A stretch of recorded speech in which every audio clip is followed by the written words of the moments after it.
cybersecurity, keeping America safe, combating illegal immigration,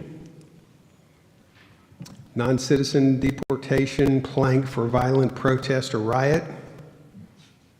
Here we are rioting again. Putting American citizens first in immigration policy. Border security and immigration section, border security funding, state self-defense. Mr. Chairman, I have an amendment here. For state self-defense? Yes, Cary, Cheshire, Senate District 10. I would like to change the word, I believe it's here. Cary, do you want us to come back to you when you know what you want to do? No, sir, I want to keep going. Okay. Interstate Border Compact, end Sanctuary City, require 287G. Aid to illegal aliens, that needs to be underlined. Yes, see. Excuse me, Mr. Chairman. Yep. Mark Dunham, SD 29. I was up there working with the editors. On 249, there was a correction as well as an addition of a word. The very first plank? That is correct. Okay, do they have your proposed amended language, Mr. Dunn? Yes, as you see highlighted there, military was struck to be more accurate to Texas State Guard, reflect Texas State Guard. And the only thing I forgot to mention yesterday was the equipment, uniforms, healthcare, and pay needed to accomplish the mission. Yep, and you mentioned that to me earlier. Parenthetical, when I was reading this, I thought somebody was making a suggestion that we upgrade the Guard to it's sort of preparation for Texas, make it a military. But okay, we'll just leave it at Guard. Unless there's objection, I'm not even going to vote on it. I'm just going to take it as a correction for healthcare unless someone has an objection. Okay, so we'll add that. Thank you. Thank you, Mark. Okay, so where were we? 260, yeah, foreign affairs. Oh no, 262, aid to illegal aliens. On 262, we were going to underline that. Clean up. Foreign affairs, trade with China. And I just had a semicolon, I think, after cabling on the next to last line.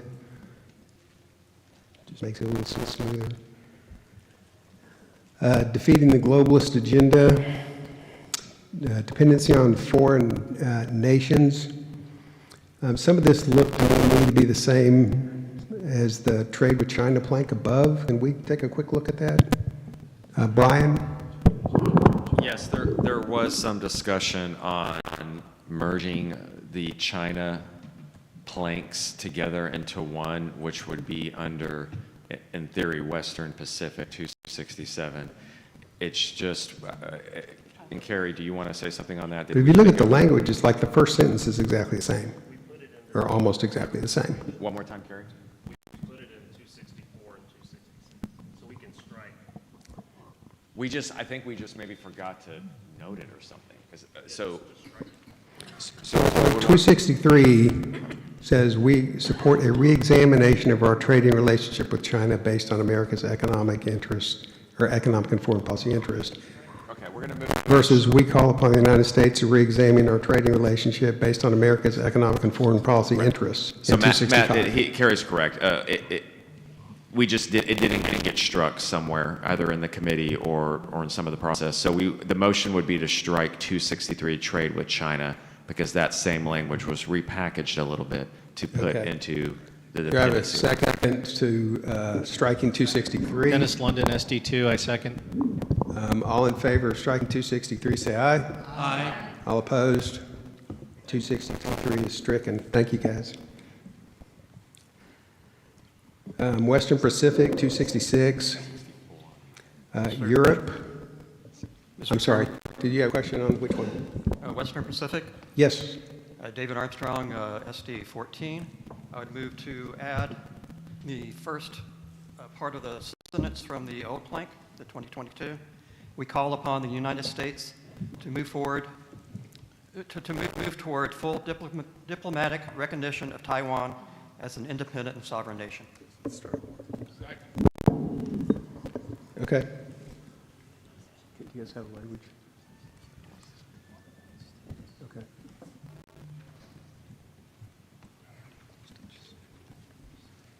Okay. Is there any debate on this? Brian? Yes, we had a little bit of discussion about this in committee. I think that the reason it was taken out is because we see that as more of a strategy. That's a card that we would have in our back pocket that we could play in the event that China escalates further against the United States. And but is it necessarily something that needs to happen right now? And with the way the language is currently in the 2022 platform, it sounds like we need to recognize them now, as in now. Should we maybe wait until Trump is president again and see what he wants to do and how he wants to play that card? Because once that card is played, what is China going to do to escalate against us, economically or otherwise? So my thought on that would be to not put that in there if it's meaning to say that it's something that has to happen in the present and giving them diplomatic recognition. Okay. Brian? Yes, sir. I have an amendment, Brian Vacris, SD 15. Last sentence. We're working on one amendment now. Sorry. Are you amending this amendment? Yes, sir. Okay, then hold off and we'll take yours next. Any other comments on this? Yep. Peter Batura, SD 17.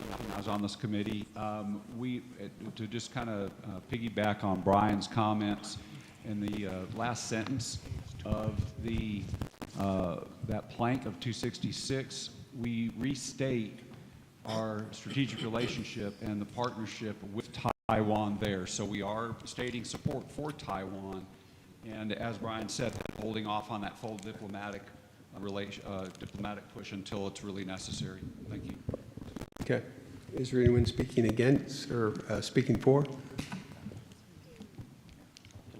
We've already, yeah. Okay, so we're voting on the amendment that's in yellow, whether or not we basically add back in a request that we recognize Taiwan as independent. All in favor of that, say aye. Aye. All opposed? Nay. Okay, so the ayes have it. We'll add that language in yellow back in. Okay, so, yeah, Brian, do you have an amendment? Yes, Brian Vacris, SD 15. It's just one word. I just want to add our former Commonwealth, Philippines, into the list of nations in the last sentence. Okay. Do you care where in the order it goes, or just at the end? Okay. Philippines, okay. Is there a second for adding Philippines? Second by Mr. Carr. Any discussion? Hearing none. We'll vote in favor of adding Philippines. Say aye. Aye. Opposed? Ayes have it. Philippines is added. Thank you. I think that was a good note. Yeah. Mr. Chairman, Steve. a point of information. Yes, sir. It appears to me the language was struck indicating the Texas National Guard should only be deployed on overseas combat zones when under authorization of Congress through a declaration of war. Would somebody on the committee show me where that language is in there? And if it is not, I'd like to make an amendment to add it back in. Okay, I think Mr. Cheshire is going to address that for the committee. Yeah, Mr. Chairman, this is Kerry Cheshire, Senate District 10. You can find that in 269, Mr. Callis. Thank you. Okay, great. Thanks, Stephen. I appreciate your diligent watching. That's good. Okay, 267, Europe. I had a note that says if these countries do not promptly implement such changes, we call on the U.S. to create new alliances with like-minded, willing, and capable nations to replace NATO. So this is going to be a requested addition. Point of information, what plank are you on there? Right after 67. Right there. We are going to add, if those countries do not promptly implement such changes, comma, we call on the U.S. to create new alliances with like-minded, comma, willing and capable nations, Create new alliances with. like-minded, comma, willing and capable nations to replace NATO. Full stop. It is.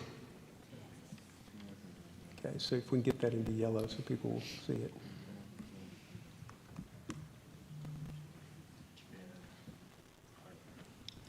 Yep, so basically, we're sort of taking the Trump approach in this, that saying, hey, we really wish you guys would do what you've been promising for 75 years that you would do and have never done.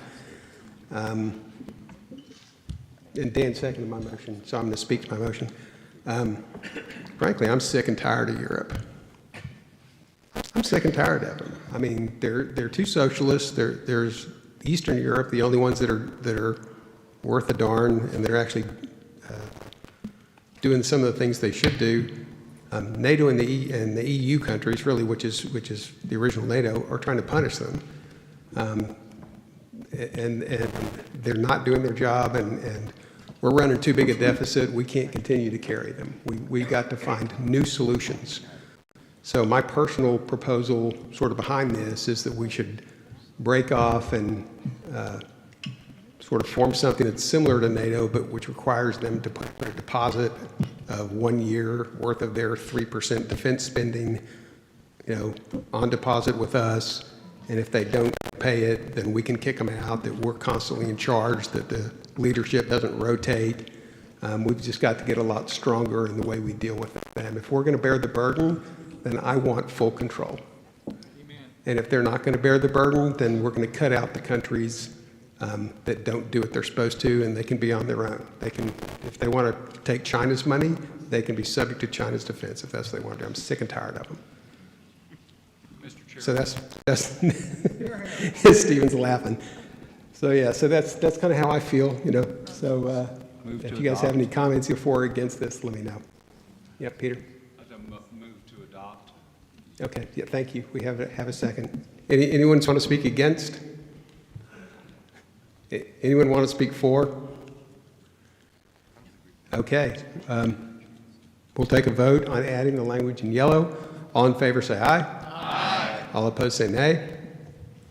So we'll add that language. Thank you, guys. I'm kind of shy and retiring, as you can tell. Middle East and North Africa and India. I make a motion to amend. Yep. Dale Lindman, SD4. I'd like to put back the original language. I think the geopolitics of Israel and the United States are different than a lot of our other Before we nations. launch into your defense, would you kindly provide the language I and make what a it is you motion want to to add, and then we'll get a second? I make a motion to reintroduce the original plank of 271.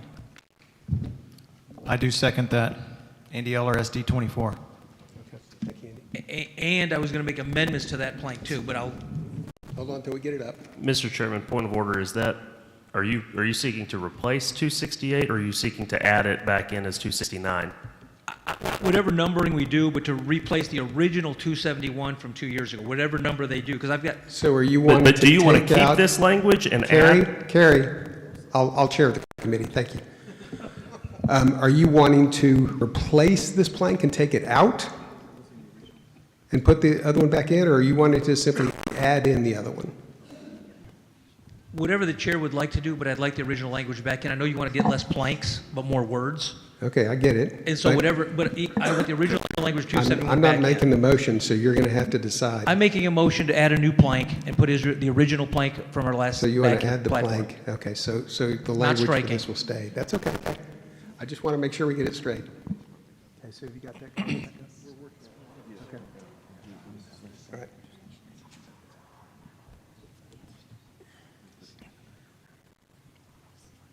That looks awfully good, Stephen.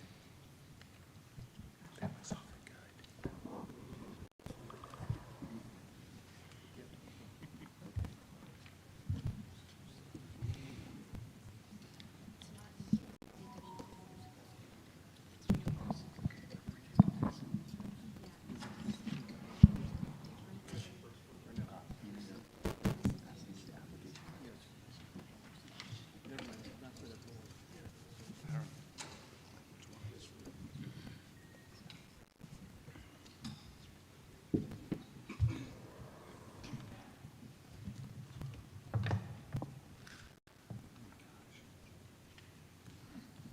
find it.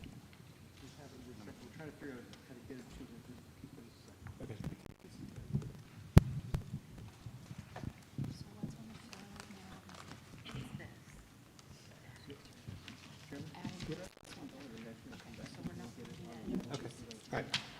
All right. Dale, without objection, we're going to let the editors find it and get it in the right place, and we'll come back to it if that's all right with you. Yes, sir, of course. Point of Okay, thank you. information. Who? Uh, Mr. Pickens? Brian, can you be more explicit on why you got rid of 271? It is very definitive on what it says, and why we would try and halfway redefine it in this other plank, I don't understand. Dan, are you talking about the one that Dale's moving to put back Yes. in? Let's hold that question until we get his plank up. We're letting the editors do the work. We're going to move on, and then when we're ready to put that back up, then we'll come back to that question. Have you got it now? Oh, look at that.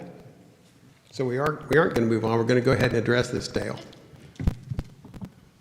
Okay, so there's the plank, foreign defense.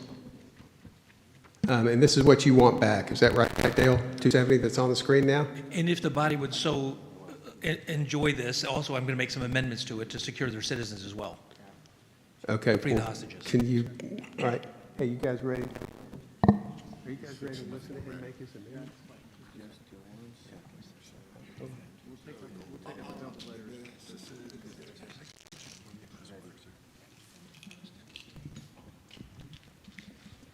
Oh, so this is, wait, are we doing 269 or 270? Which place are we on? Are we on the Israel one, 270?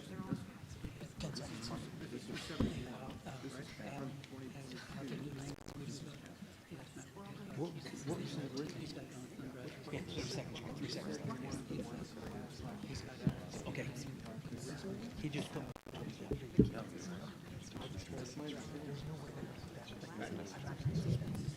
Hey, Dale, is it the Israel plank that you were wanting? The Israel plank from 2 years ago Okay. was 271. Okay, make sure we got it. Okay. I don't know, I know the All numbers are right, so different. you want to reinstate that, but you also want to amend it. Bingo. Okay, so why don't you give us your amendment language, and then we'll decide whether or not we want to put the whole thing back up for reconsideration. Sure. Actually, no, I don't think that's proper. We need to vote on reconsideration first, and then we'll work on amendments. Okay, so Dale Inman has moved reconsideration of Israel. It was seconded by who? By Andy Eller. So we're going to vote as a committee on whether or not we want to reconsider this plank. All in favor I of would like to take can we take a reconsideration? voice count? I'm all in favor of reconsideration. Roll call. Say aye. Aye. All opposed, say nay. Nay. Okay, we are going to reconsider the Israel plank. Mr. Inman, this is now your plank that's being reconsidered. I'm content with going with the original language from last year's platform, adding a letter under the "We Support" clause. We support Israel's right to recover their hostages and defend their citizens and protect their borders. And I can write this down and bring that up to the editors in a few You can moments. just read it out, just read it slowly and watch the screen to see where they are. We support Israel's right to recover their hostages and protect their citizens and defend their borders.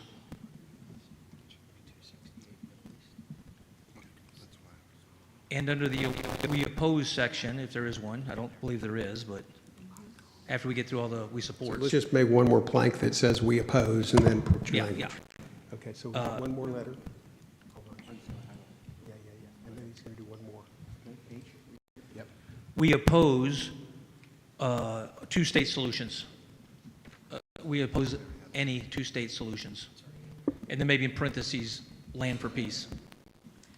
Mr. Chairman, Andy RSD 24 over here.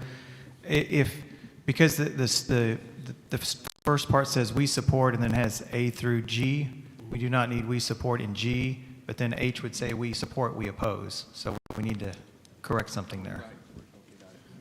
Should we change that to simply say we recommend instead of we support? That would give us the ability to go both the positive and the negative. Well, this is not my amendment. This is Mr. Inman's. That's fine. I said if there's a support section, which there is at the very top. Yeah, but all there- those items, then I said a separate, like we oppose, and that, but I'm very content with the language I see on the board. Okay. So instead of, at the top, instead of saying therefore we support, just change it to therefore we recommend. Or Mr. Chairman, I have a friendly amendment here. Leave the "we support" up there. We support, and then H say opposition to any two-state solutions. So it's basically saying we support opposition to any. So it flows better that way. If you'll take that as a friendly amendment. Mr. Inman?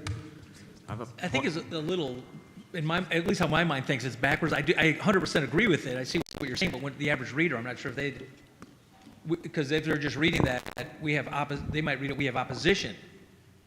Yeah, I guess that was fine.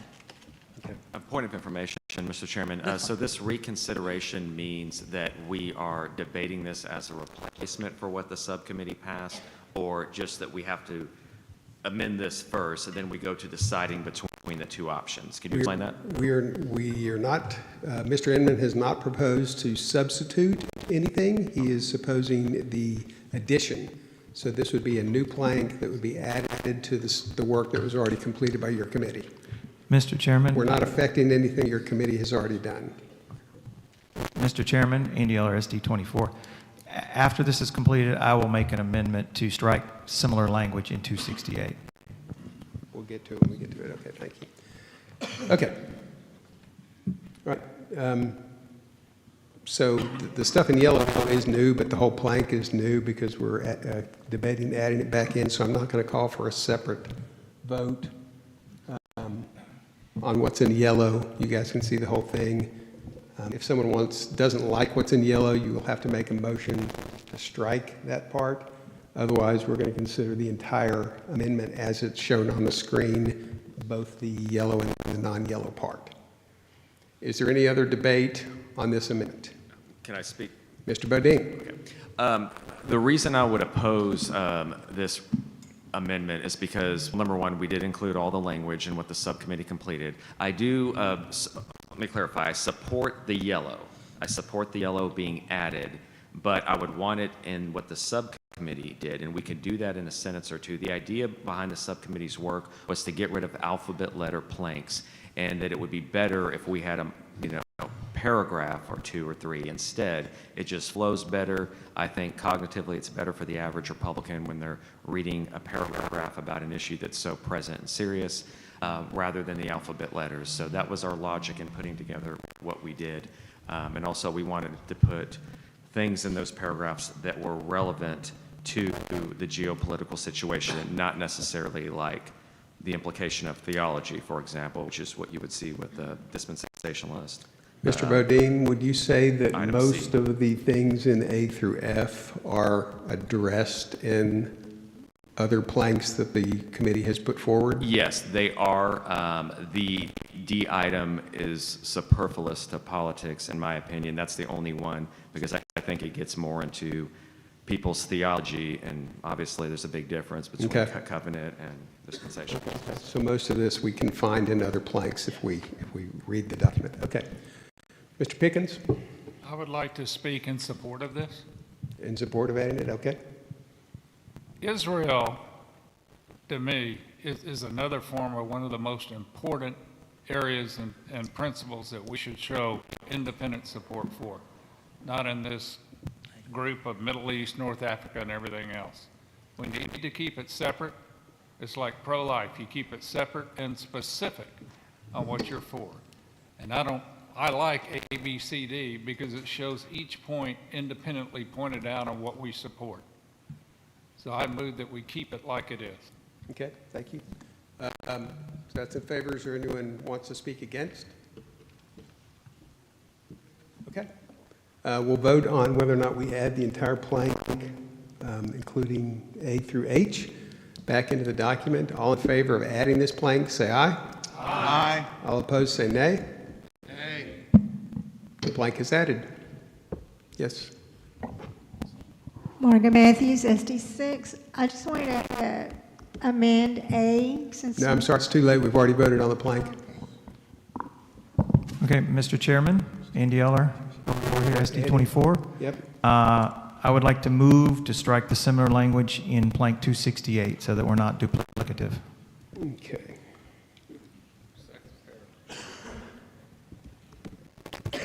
Basically, it would start with where it starts. Furthermore, we affirm the capital of Israel, and also we affirm in the third paragraph there, we firmly oppose the anti-Semitic, BDS. So, because both of those are actually in now the new added plank. Yes. Okay. Is there a second? Second for Mr. Carr. Any debate? Mr. Speaker? Mr. Eller, do you want to speak to your motion? Yeah, I was in agreement that having the A through F in Israel is so important, it needs to be separated. And of course, now this is duplicative language, and I'm trying to help you reduce the language in the planks of the platform. So I believe it should go ahead and be removed in this case. Mr. Chairman, Is there anyone who wants to speak against this? I have an amendment to the amendment. Mr. Speaker? Hold on. Dennis London, SD2, in opposition. Okay, we have a motion to amendment that takes, motion to amend which takes precedence, so, Mr. Cheshire. Yeah, I think this might be a friendly amendment, Mr. Eller. I would move to unstrike the "we oppose the relocation of Gazans to the United States." Yes, I will take that as very friendly. I agree Thank you, with sir. So the last sentence of the first paragraph, take that out of yellow. Yeah. Okay, Mr. London. Yes, Dennis London, SD2, in opposition. Basically, by removing all of these terminologies that are listed in here, you're watering down the entire statement of 268. 268 was created as a member of the committee. We created 268 out of all of the added planks and portions from what was directed towards Israel and our support of and affirmation of. So by removing all of these out of here, you're now watering down 268 to be nothing almost what we put forth. So I'm opposed to it. Okay. Yeah, we've kind of gotten ourselves into a little bit of a bind by adding that back in without considering the other planks and reading through it and seeing kind of where we were on the other planks. Well, because everything but the two pieces from what were added back, Israel's goal to destroy Hamas and then a proactive, effective means to hold back Iran's plans to achieve nuclear weapons, all of the other comments and portions are in 268. Yep. Anyone speaking for? Okay, that wraps up debate. All in favor of striking the language in yellow, please say aye. Aye. All opposed, say nay. Nay. The ayes have it. It's stricken. About the only condolence I can offer is if you want to bring this back up tomorrow and reverse every decision we've just made, we can certainly entertain that in the permanent committee. And if you're successful, then that'll be the end of that. I don't want to make that many enemies. I don't know. Okay.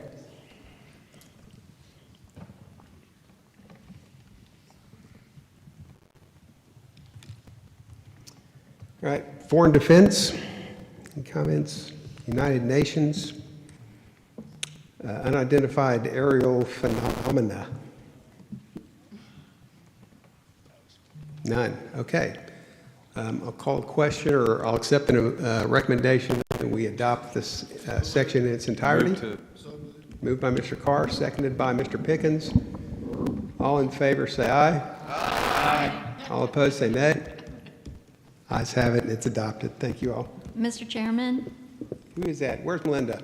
I recognize you. There you are. This is Dr. Morris, SD 13. I would like to make a request that this particular category is renamed to include Veterans Affairs, because Veterans Affairs does not have a home within the platform committees. And if we could just rename this category National Defense, Veterans Affairs, and Foreign Affairs. Yeah, we didn't officially have a committee to submit our resolutions to regarding Veterans Affairs. Okay, we've got a motion and a second, so I know, it's on the, it's seconded by Dr. Smith. So it's on the floor. What do you guys think about it? I have some thoughts, but what do you guys think? For or against? J.R. Haas, SD7. Well, as a veteran, I'm very much for. JR? Yeah, sorry. I definitely think we need a place in the platform for those who've fought and died for the freedoms we enjoy. I think that our military are forgotten. They're forced to go and fight wars on our behalf. And obviously, we're in the context of national defense. They're helping to achieve that. They're a part of the foreign affairs and implementing those policies, even if they may at times not agree with those policies. So I support Melinda's resolution and would be in favor of adding this to this section. Okay. Brian? The Veterans Affairs thing sounds great, but I think you've got to have more security up there as well, so there would be. I can't hear you. Mike, here. The Veterans Affairs thing sounds great having that phrase in there, but I think you got to have border security in there as well. That will make it a very lengthy section title, though, if you have border security and Veterans Affairs. Yeah, which Point of order. Point of order. Really liking. I would just point of order. J.R. Haas, SD7. Sorry. Thank you. Just if we can finish this question, that sounds like another amendment. We'll work on that in a second. Yeah. But it raises a point, which is, how specific do we want to be? And I mean, if you want to add, to me, if you wanted to add a not change the title of this section, but add a subsection for Veterans Affairs, that would make more sense, because whenever I'm thinking of national defense, I obviously think of the military, and if I'm thinking of the military, I'm thinking not just of active duty, but also of veterans. So to me, it's implicit. It's implicit that it should be here. This is the proper home for things on veteran affairs. So I would recommend that we have if we want to have a breakout subsection for specific planks on veteran affairs, that we could do that. But I don't think we should change the title. We're getting too many long titles. Everybody, if we're fighting over titles, that's not what we should be here for. So that's just my thought. Mr. Chairman, Stephen Yeah. Callis, SD8. Yeah. I will move that amendment to amend the previous amendment. They were looking to change the title. The amendment to the amendment would be to create a subtitle labeled Veterans Affairs, or subsection, excuse me. Yep. So we have a second. Dennis Second. London, SD2, I'll second. Mr. London. Okay. So this is not complicated, y'all. Just decide what you want to do. All in favor of putting a subcategory for veteran affairs, say aye. Aye. All opposed, say nay. Okay, so we'll put it as a subtitle instead of in the title, if that's all right. Okay, thank you. Point of information, Mr. Chairman? Yes. Stephen Callis, SD8. Just for clarification, to answer Mr. Bodine's question, I believe we already have a subsection labeled border security, do we not? We do. Then that would answer his question? I would recommend we leave this as it is. Border security is already included in here. It's a part of foreign affairs, and if I get elected president, we're going to declare martial law on the border anyway, so certainly the military would be involved with that. So. I nominate Matt Patrick for president. I thought you liked me. President of what? I'm just kidding. Let the amendments begin. All right, guys, let's vote on the whole section, adopting national defense and foreign affairs. All in favor of adopting as amended, say aye. Aye. All opposed, say nay. The ayes have it. It is adopted. Thank you. Okay, it is now 12:11. At this point, we should be on break, but we should also have finished the finance section, which we haven't taken up yet. So we're going to take up finance, unless you guys are starving.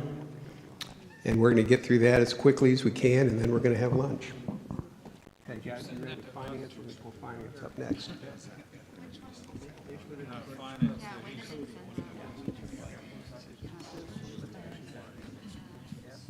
That's what I thought. Is that your fault? Okay. No, state affairs.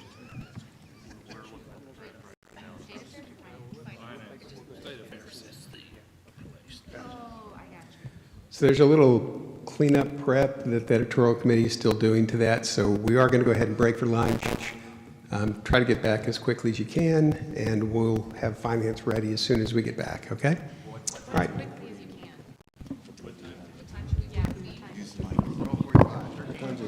It's 12:12.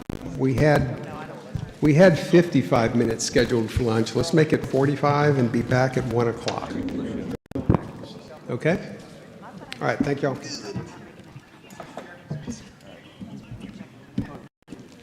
Mr. Chair, are we able to leave our computers in here? Yeah, absolutely. Okay.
so that they understand where the impact is.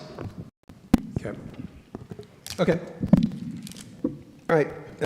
First one, 725, government spending and taxation. It looks like there's this previous sentence is redundant because it's in the next plank.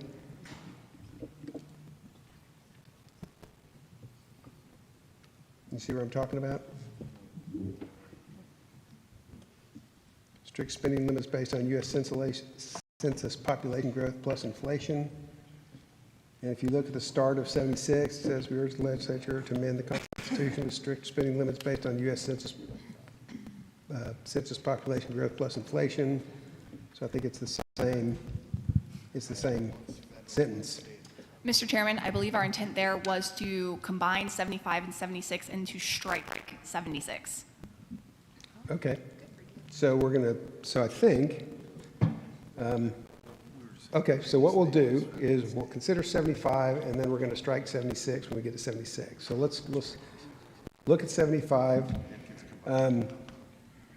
So the next sentence, it says we call on the Texas State Legislature to freeze state spending. Any budget surplus shall be applied to property tax relief. I apologize, we made an administrative change. This was supposed to have been deleted, but we missed it in this draft. We caught it in the one that's on the screen, so this is actually deleted. So 76 is deleted already? Okay, good. 76 as it's shown. Okay, good. Okay, so I want to amend where it says any budget surplus shall be applied to property tax relief, to strike property tax relief, and say shall be applied to the Texas HSA, comma, until such time as we have exited Medicaid. Are you guys getting this?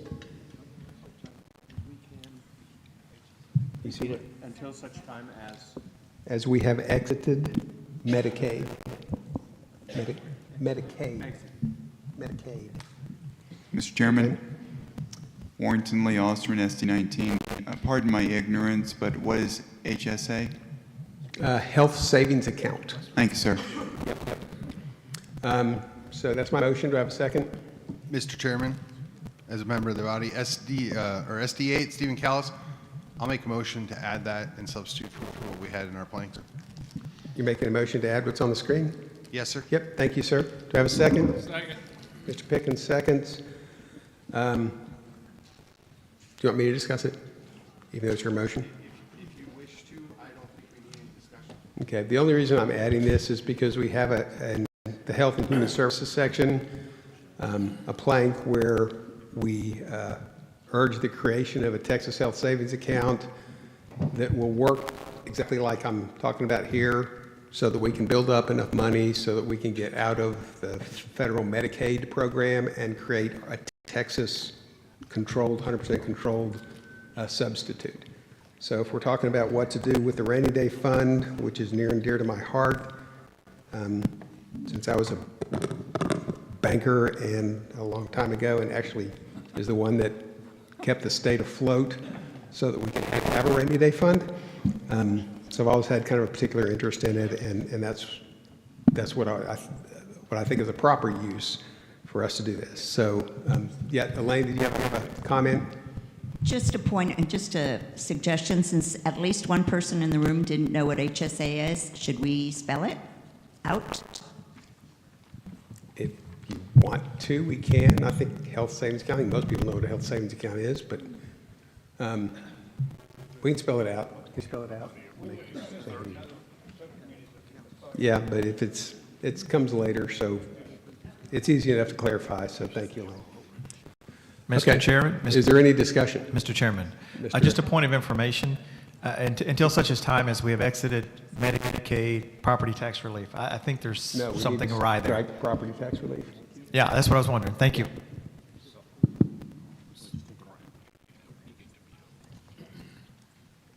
Yep. Okay. So if there's no more discussion, we'll vote on the change. All in favor, say aye. Aye. All opposed, say nay. Nay. Thank you. Mr. Chairman, Patrick Vondel on SD 25. Added. Subcommittee Finance Chair, is it possible, would you be amenable to comment pursuant to the committee's decision after that's satisfied and then applied to property tax relief? No, because that's been stricken. We took that out. Okay. So that's the change for that one. And then we struck 76. Actually, it's not on the screen. It's just in the document that I sent you, so that's taken care of. 77, same sort of thing. We had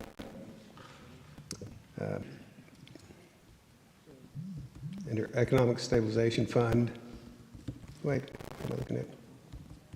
Yeah, so the same concept under Economic Stabilization Fund, which is 77. Are you guys with me? Mr. Chairman, are we on 76 or? I'm sorry, but we struck a blank, so the numbers have changed, so I beg your pardon. We're on Economic Stabilization Fund. Yeah, Kerry Cheshire, Senate District 10. I move to strike pay off debt and/or, and I'd like to speak to that. I was going to make an amendment first, so I'm going to pull rank on you because it's going to do the same thing. Okay, so are we ready? Yes. Okay, so in the Economic Stabilization Fund, we're going to strike excess funds shall be used to, and we're going to strike everything else.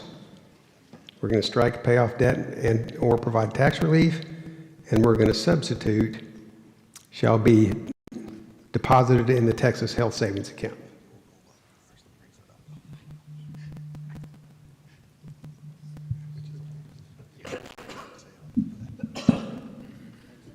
Yep, that Texas.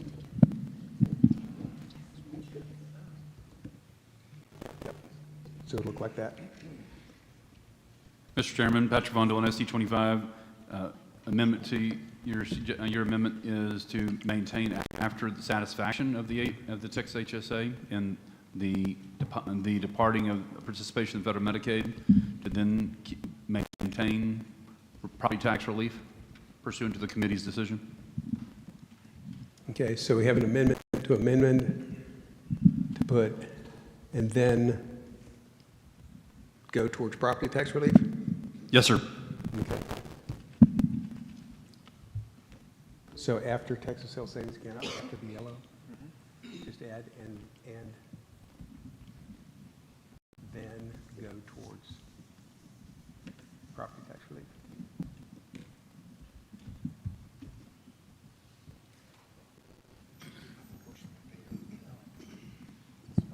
Mr. Chairman. Mr. Chairman.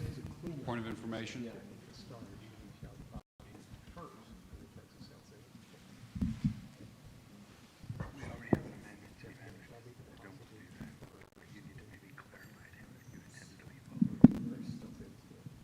Mr. Chairman, Patrick Vondel on SD 25, if we might Yeah, talk to the hand. Go ahead. Thank you. I didn't want to talk to the hand. The, if you would maintain, pay off debt, and provide for property tax relief pursuant to the committee's decision. I think that's a little too long, personally, because if it's going to the Texas Health Savings Account, that's going to take a lot of money. It's going to take a lot of time for us to get that. Then we'll stick with property tax relief. Property tax relief after that. If we can accomplish those two things, it will be a miracle from God. Mr. Chairman, point of information. Yeah, we'll be in the. You can propose that change in the 2034 convention. I'm sorry. Point of information for Peter Batura, SD Peter. 17. I just want to make sure I'm clear on the intent here. When deposited in the Texas HSA, that's not exclusively in the Texas HSA. That's just saying, hey, the excess funds will be used to pay off debt or be deposited in the Texas HSA. Is that correct? No, payoff debt is not in here. What it says is it'll go in the Texas Health Savings Account, and then it'll go towards property tax relief after that. So to clarify, I know what you're trying to get to, so let me finish my answer, okay?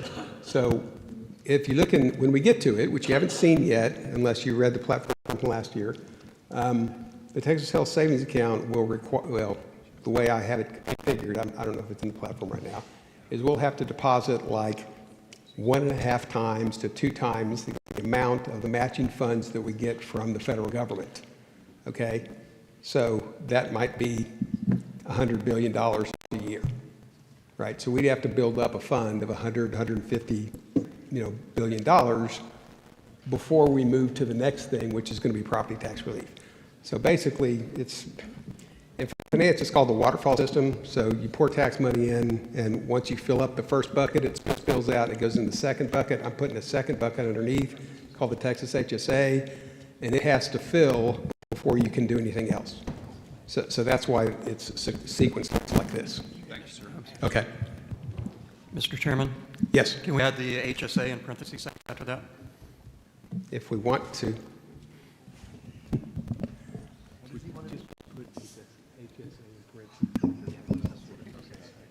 going back and forth over stupid stuff. Okay, is there any other debate on this? All in favor of this amendment, say aye. Aye. All opposed, say nay. Ayes have it. Thank you.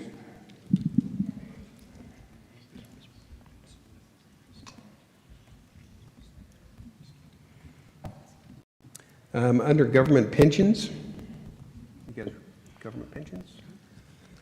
The Texas legislature shall enact rules to begin to transition government pensions. It says for new public sector employees. I would like to strike new and just say for public employees, because I would like to transition everybody off of defined benefits plans into retirement plans. Now, it probably won't apply to every single person because it wouldn't be fair, but I don't want it to be restricted to just new employees because it'll take 35 years, basically an entire career, before we actually get to a full transition, and I want it to happen a little faster than that. So that's why I'm moving that. So if someone else will second that, I would appreciate it. Mark Denham, second. Any discussion? Yes, Mr. Chairman? Who? Yes. Vacris, SD 15. The U.S. Constitution has a law saying that no state has a constitutional point, and that no state may pass a law impairing the obligation of contracts. I just want to give you some reference on this. Bill King lost an election for Houston mayor by about 900 votes, and Sylvester Turner won.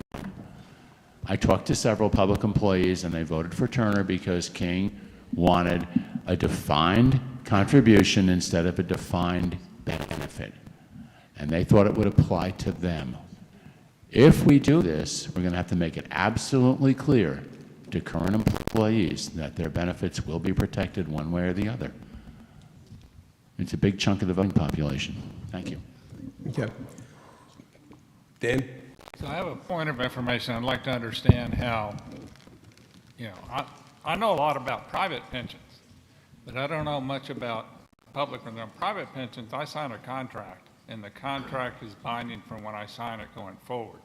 So if there's any change to it, there has to be generally negotiations between me and my employer, right? So here, do you sign a contract when you're a public employee, and then all of a sudden they change the name of the game here on what you sign, or how is this done?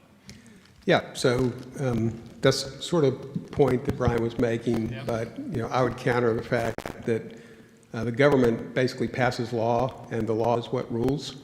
So when you with your private employer, there's a law that's going to apply to you, and that's what they refer to. But for all public employees, it can be changed because if the lawmakers change how it works for public systems, then it'll change. And if you don't believe me, then have a quick look at the Social Security system. Have a quick look at, for example, the selective service rules that were put in place and then ultimately taken out. So they change the rules based on what the law is for public employees. Now, I'm not advocating that we yank pensions out, that it should be done equitably so we're not hurting people, but kind of like my advocation that we privatize Social Security. You can have transition periods for different ages so that people that are near retirement, keep their full pensions, and people in the middle. So you have to do something like that. But I don't want it to be where only a new employee would be subject to it, because what that would mean is if we hired somebody today and they're 22 years old, and we pass a law that goes into effect tomorrow, then that means we would have to maintain private pensions until that employee retired. And so we might have a pension for that one person, full benefits, 35 years from now. I'm saying that that should go faster if you tier it a little bit, and that's equitable. And what would happen is instead of, I hate going into the weeds like this because I'm trying to get going, but if you know anything about pensions, I'm trying to clean my language up, excuse me, but basically what a defined benefit pension is the corporation or the public entity are counting on the ability to screw over a big part of the pensioners all the time, because you'll pay into this, but if you leave before you fully vest, you lose all the benefits that have been set aside to you. So you pay into it for like 9 years, and then you leave right before your 10th anniversary. When you vest, you lose everything. But if you have a defined contribution plan, you're putting in, it's your money. It goes wherever you go. So that's why it's actually much better for the employees, but they have to manage their own money, but it is their own money, and you don't risk losing it. So. Mr. Chairman, Andy Eller, ST24. Just a point of information. So the original plank, as it was in the 2022 platform, was only missing the word new. Is that correct? I think that's right. Okay, thank you. Yeah. Okay.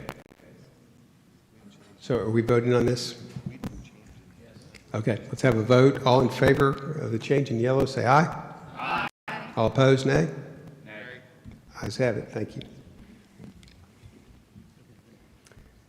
Okay, gambling. I'm going to make a couple of recommendations for changes on this. Oh no, we took your carrier thing, didn't we, Carrie? Yeah, with debt. Never mind.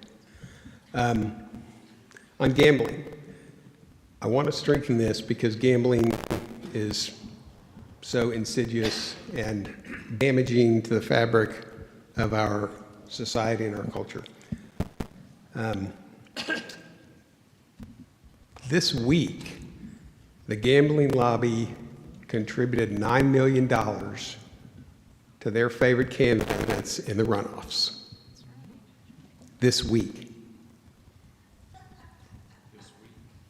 So think about that.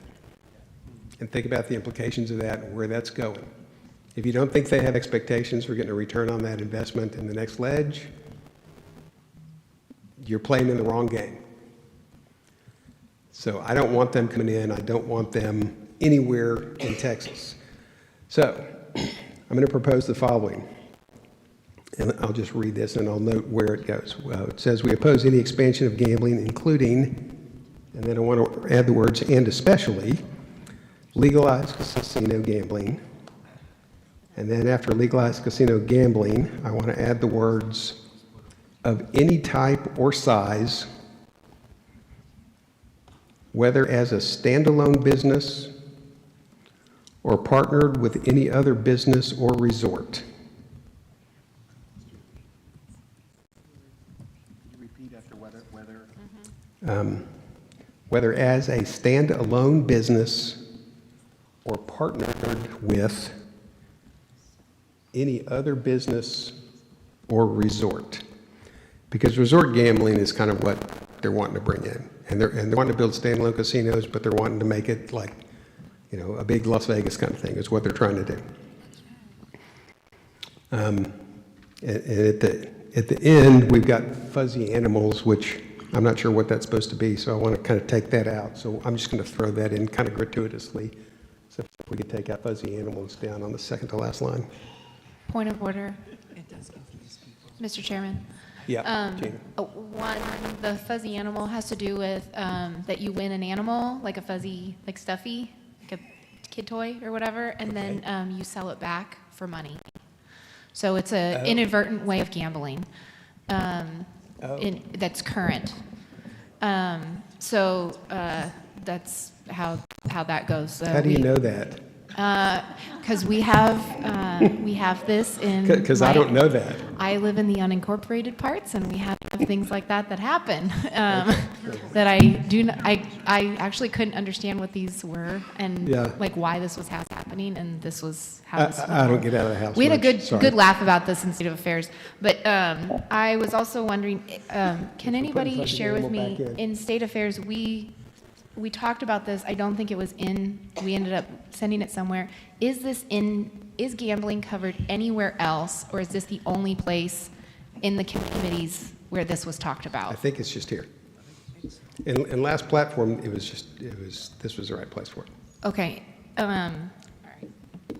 Okay. All right. So that's all right. Thank you, Gina. Yeah, Cindy. I want to be sure, since you're talking about like places of location and casinos, that sports betting is covered in this clearly. You know, online, sports betting, prize Yeah, picks. we oppose any expansion. Yeah, so any legalization of gambling. Yeah.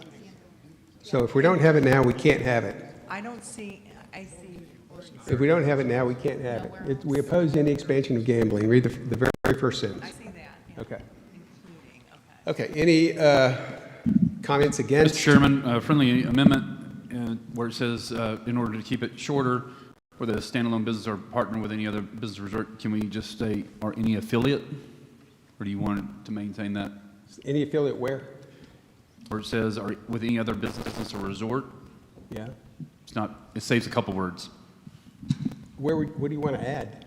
Oh, you want to just add an affiliate? Isn't it part of no, because I specifically want to call out resorts. Yep. Anyone opposed? Is there anyone speaking opposed? Mr. Chairman, just point of information, Stephen Callis, All right. SD8. Ms. Callis. Were you still looking to remove the language referring to fuzzy animal exemption? No, we're putting that back in. Thank you, Mr. Chairman. Tam McGunn, SD9. Sorry. Are you speaking against? I. Are you would speaking like to- against? I want to amend the amendment. Okay. Fuzzy animals, if we keep fuzzy animals, which is wonderful, and we need to do that, but they'll just change it to little figurines. So, should we put Okay, a broader term? No, we're just going to leave it as funny animals. Thank you. Is there anyone speaking against? Is there anyone else who wants to speak for? For keeping or? For the amendment as is written on the screen? Oh, I like it. Yes. Thank you. Having said that, that will now close debate, and we will take a vote. All in favor of the amendment in yellow, please say aye. Aye. Any opposed? Thank you. Amendment passes. Because Cindy likes it. Persuasive. Okay, let's keep going. Truth in taxation, public postings, repeal taxes, federal taxes. Mr. Chairman? Yes. I sent Patrick Rundle on SD 25 has sent an amendment to number 81 to Mr. Townsend. What's the title of the plank? Public posting. Public postings, thank you. Do we have to put up? Okay. Bear with us. Yes, sir. We're editing.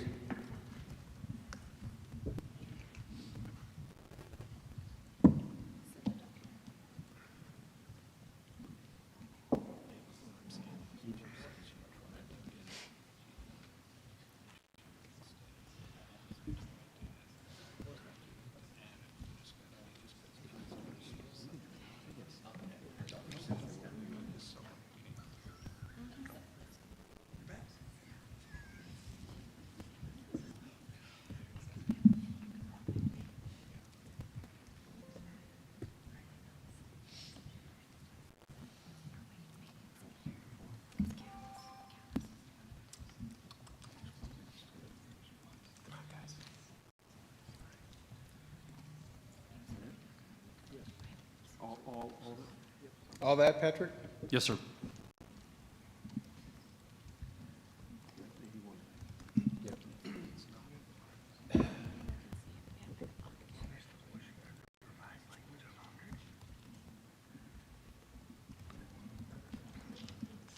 Where'd he go?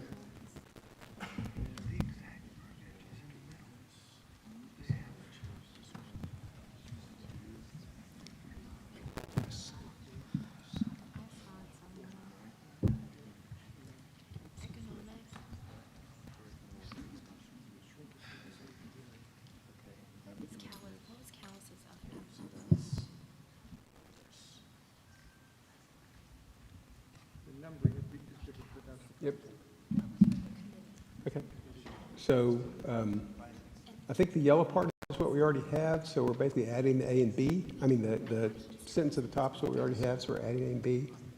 I think that's right. Yeah. So just put yellow in A and B. Yeah. Okay. Okay, so we're going to add A and B. Patrick is moving that this be added. Is there a second? Right. David Armstrong. David Armstrong seconded. Patrick, do you want to speak to your motion? Yes, sir. Due to the increasing debt obligations by government entities at all levels, especially particularly at municipal levels, we're calling for a greater clarification and dissemination to voters on how bonds are passed.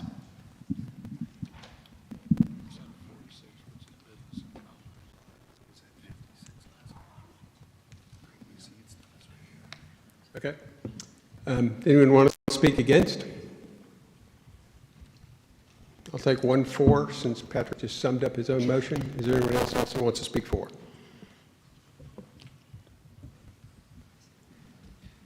Does everyone understand what we're voting on? Okay. All in favor of the motion, say aye. Aye. All opposed, say nay. The ayes have it. The motion carries. Thank you, Patrick.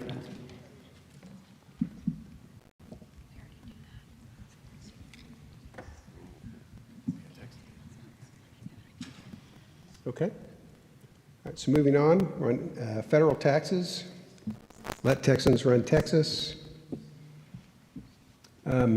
Prevent hotel occupancy tax abuse, hot abuse. I have a question for the committee. So Patrick, this is for you. How are these two things related? Because you're talking about a hotel occupancy tax and then you're talking about obscene pornographic materials. I don't see the connection. Yes, sir. Good question. Thank you. Number 85, prevent hotel occupancy tax abuse.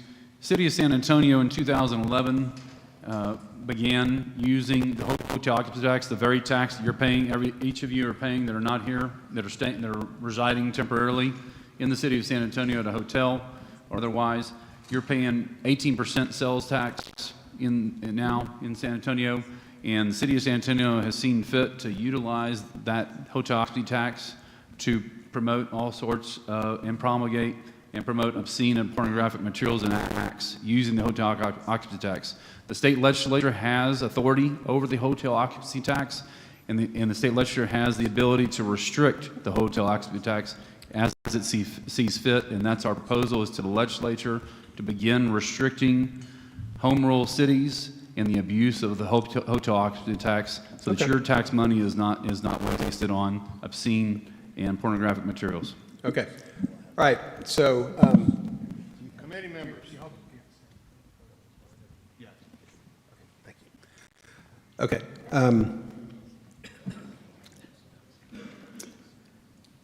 Does anyone want to speak on this? Okay. Let me speak on it. I just don't think this belongs in the platform. It's a single issue, local thing. I don't think it's big enough for us to put in the platform for the whole state to consider it. I'm recommending that we delete this or that we don't add this new plank, because it's a new plank that was proposed. I just don't think it's something that is a statewide thing. Elaine.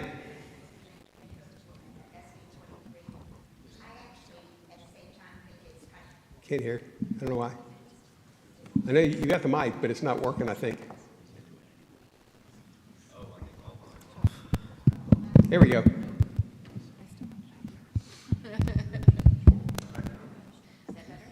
No. Not on. Okay. Elaine Cook, SD23.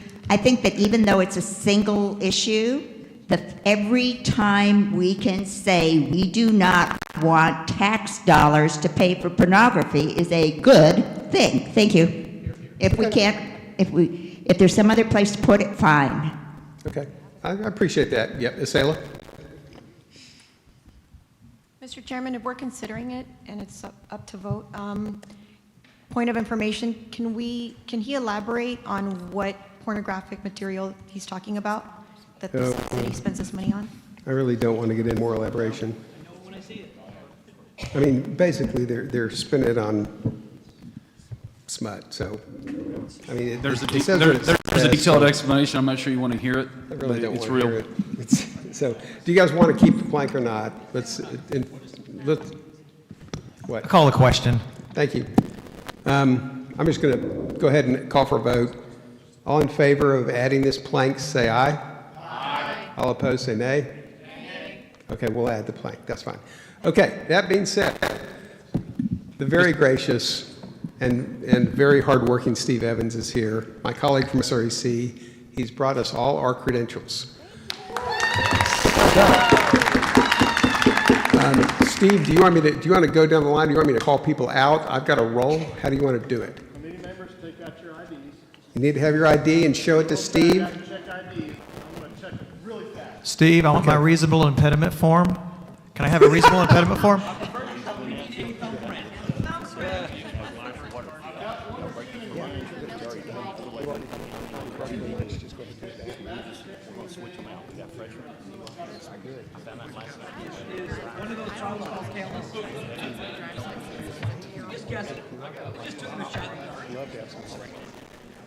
Thank you. Okay. No one has ever seen my driver's license. So bad.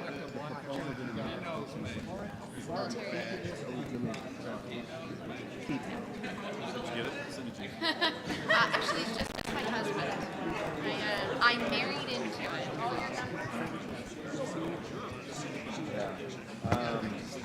Is it like a little, okay.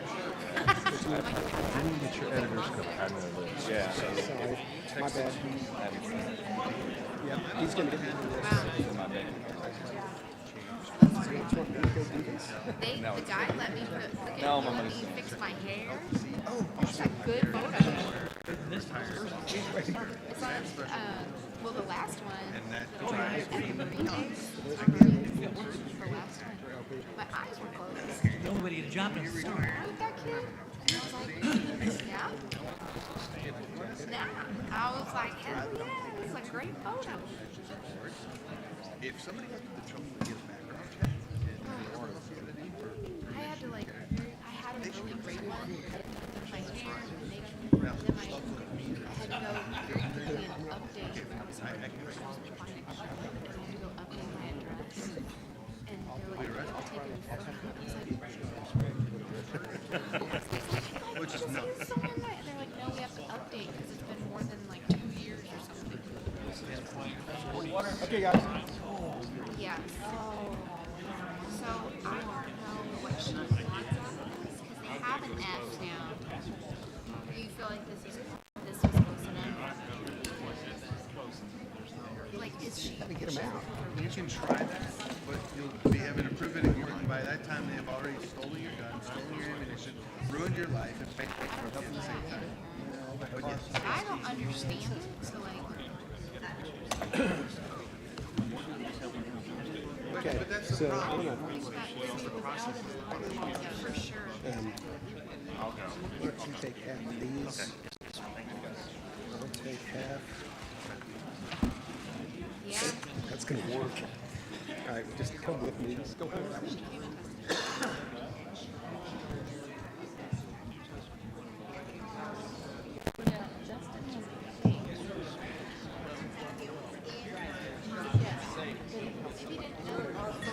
He's over there.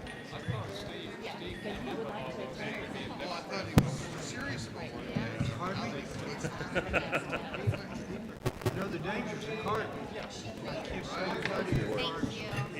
He's back there.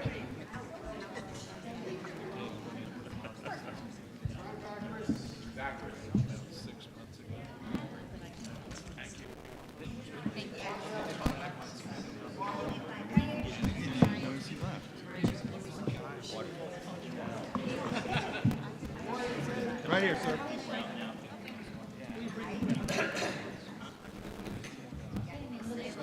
They have some versions of crossing.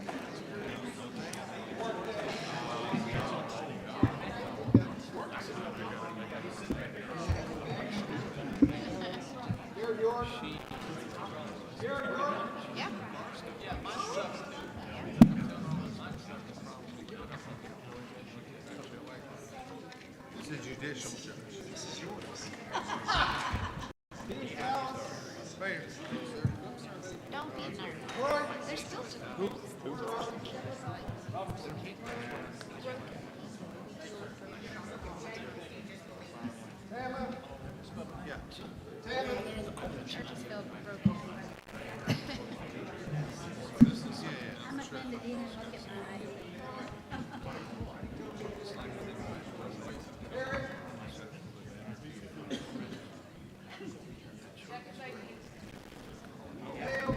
Yes, sir, I'll come to you. Yes. Sir?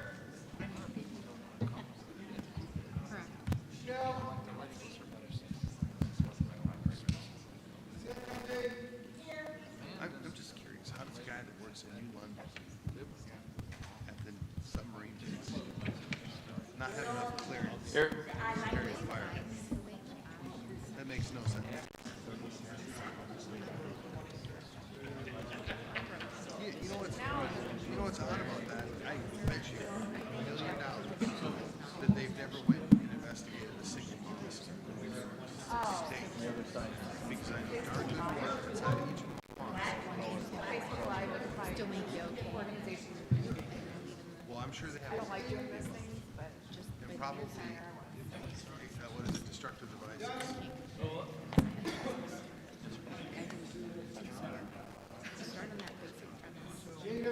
Yo. Thank you. Does that mean we have to start hearing anything?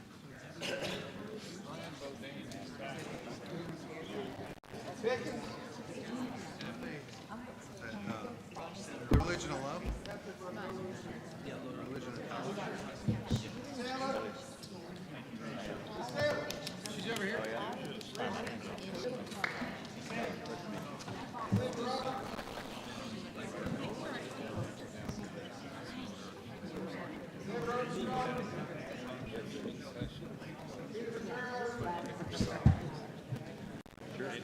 What issues?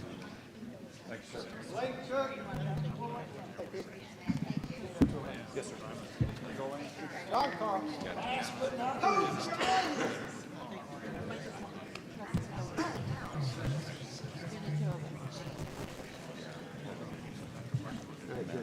Sodomy. That's what's happening. Of course. Excellent. I got an extra land yard. Agree.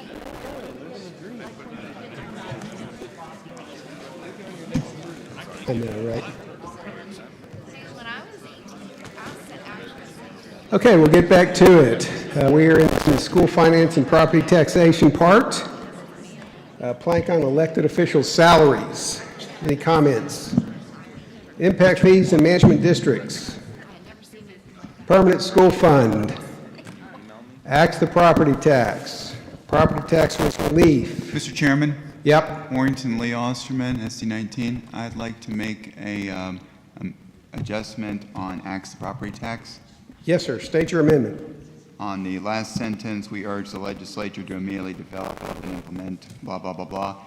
I would like to suggest we change urge to demand. Okay. I'm going to make that change without objection. That's done.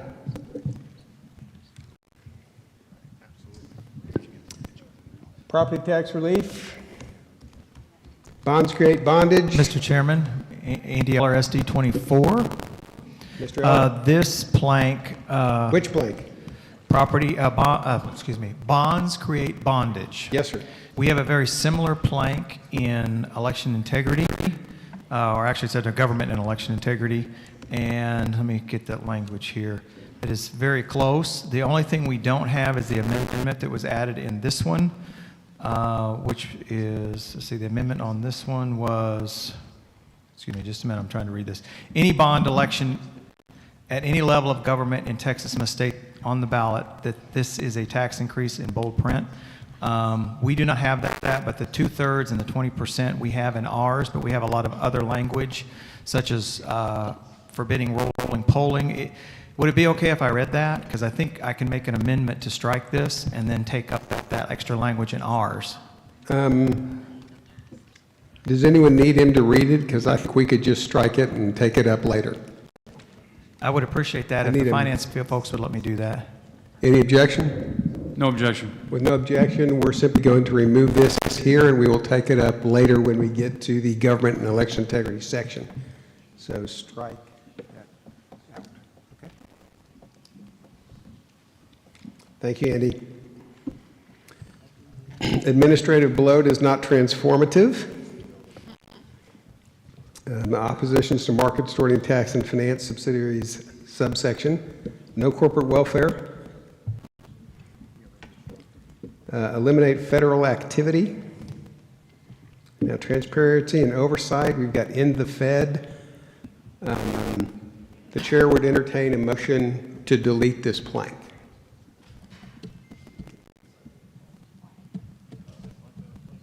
Everybody wants to keep this? Okay, fine.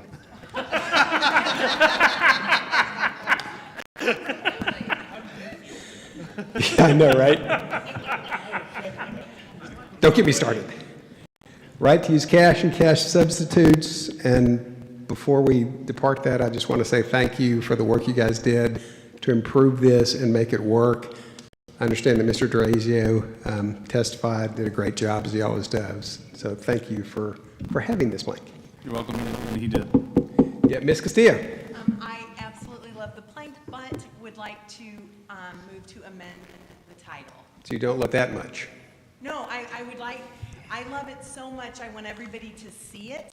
Okay. And when they see it say, right to use cash, comma, gold, comma, silver, and cash substitutes, comma, and cash substitutes. Platinum? They will stop and read it. Platinum? No, no. Because when I talk to those people, they really like platinum. Yeah, I like platinum. You know, at the chair's discretion. Careful with that one. It's really a lot about it's the a gold lot. and silver thing, and we actually had some. So we're just going to add gold and silver and call it a day. Is that right? I prefer. Okay. Yep. Margaret Matthews, SD6. We cover that in business and commerce. The gold and silver. Okay. Yep. So we've got two planks on the same thing. So Can we see their plank? we'll make a note. Make a note. We don't want to replace ours. That we check on BCT plank.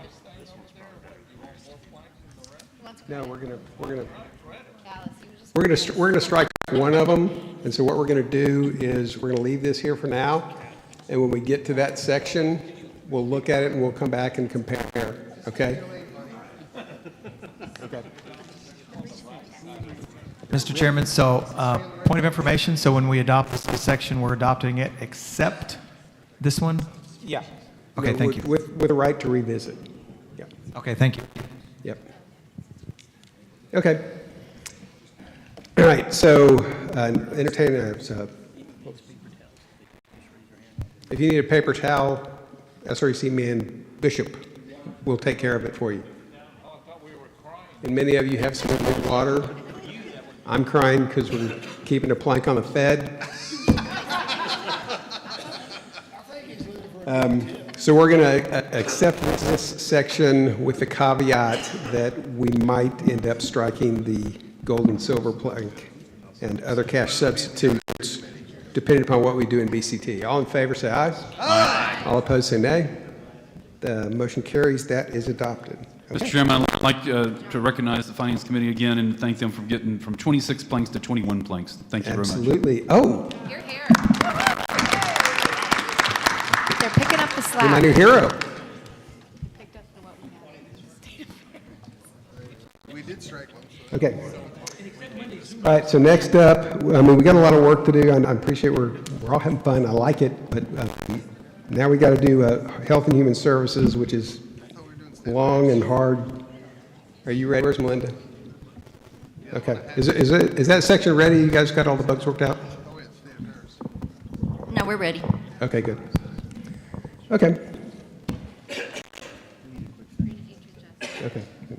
I do too, so we're working on that.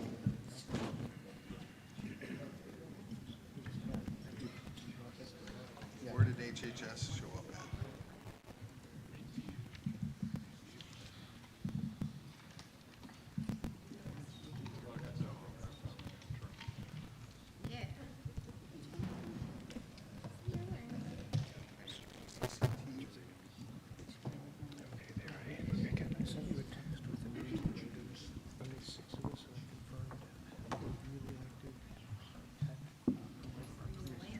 I'm trying to be.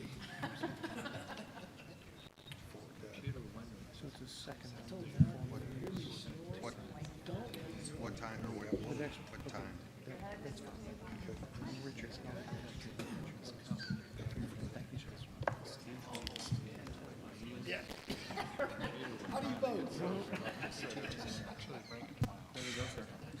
Okay, thank you.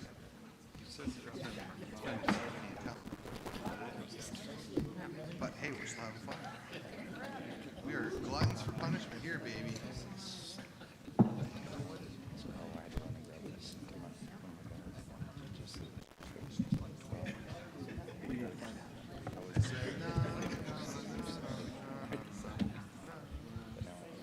I hear you.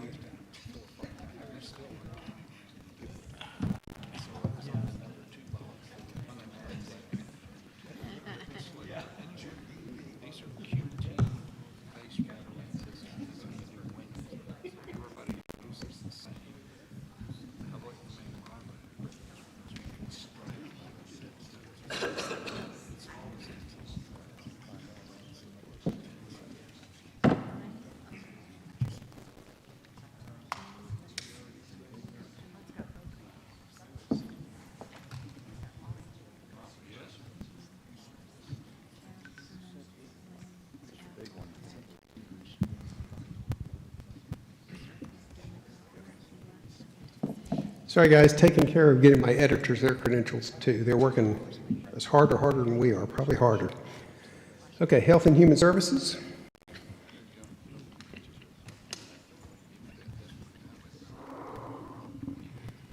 Parental rights and responsibilities.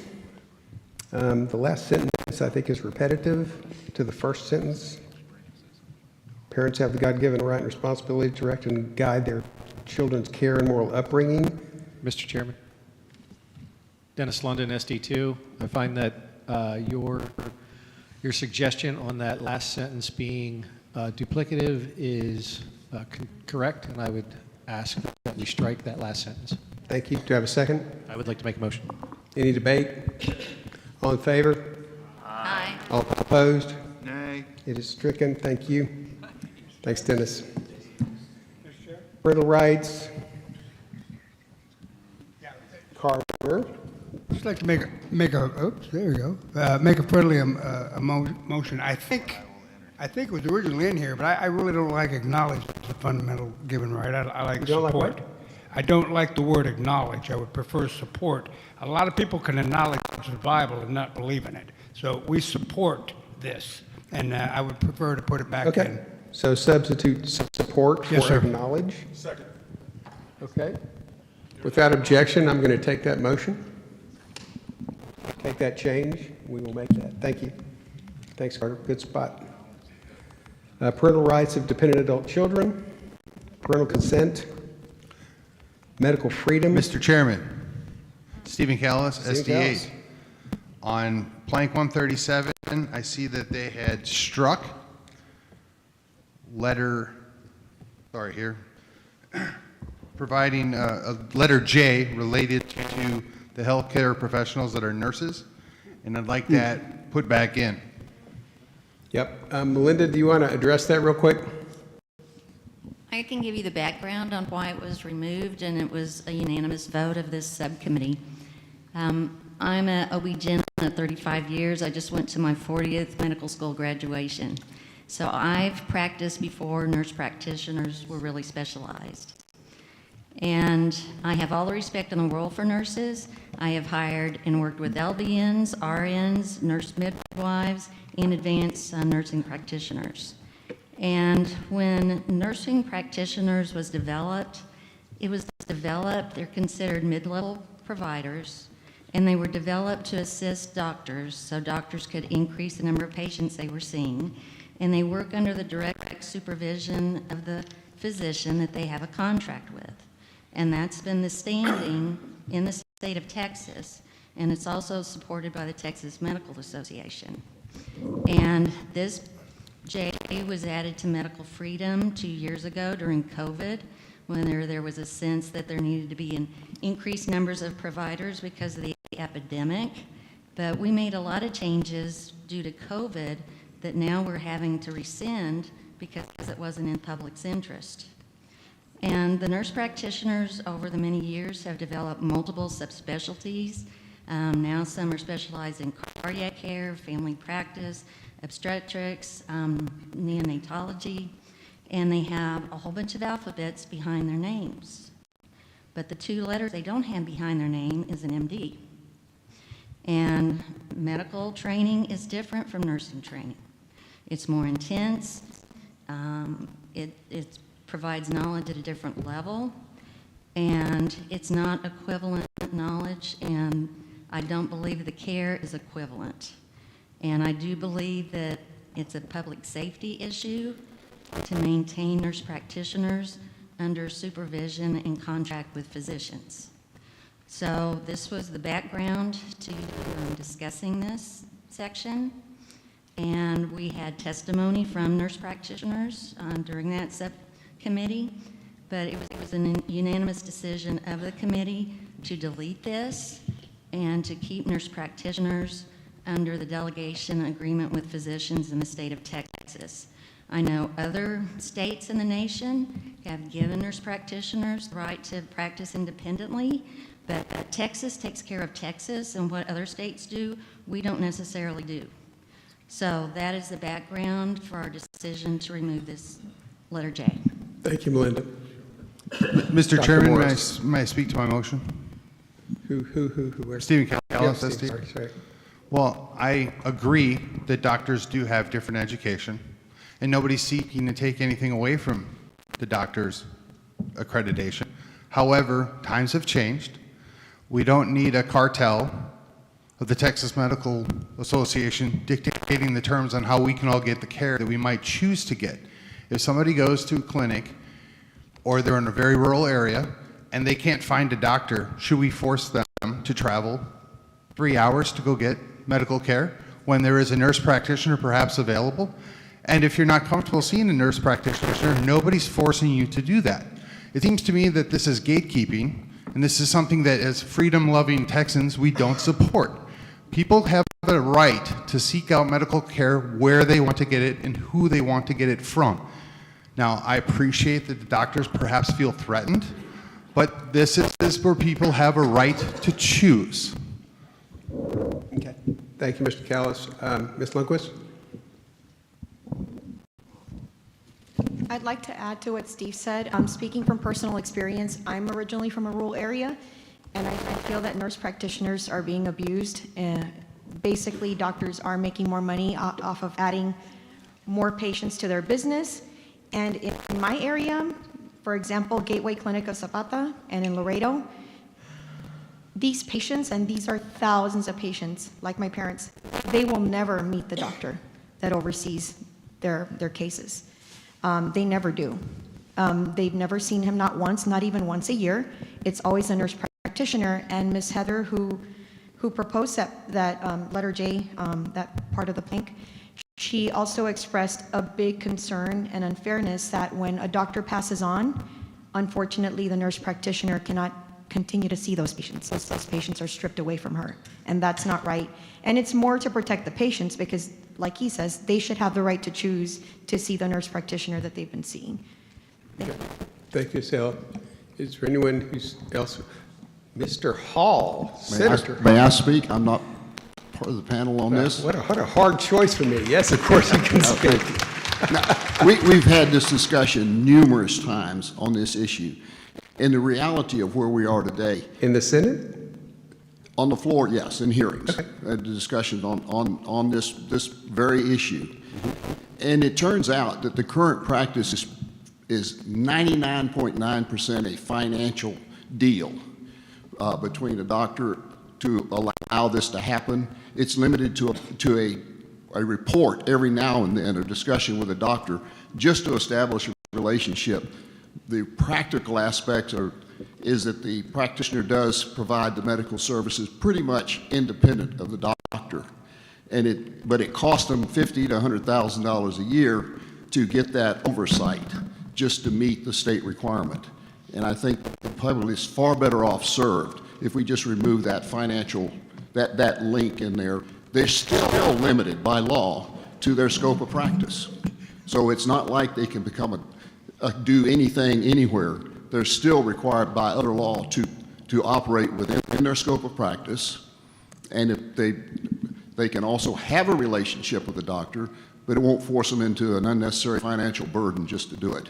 So I would strongly recommend that you leave that in there. Thank you. Okay. May I make a comment to that? Yes, Dr. Morse. By removing J, we're not removing anybody's ability to seek care from a nurse practitioner. This only addresses the issue of a nurse practitioner being in contract with a physician for oversight. And we understand that in rural areas, there are doctors' shortages. That's why this specialty of advanced practitioner was developed, because it would extend the coverage of a physician's care.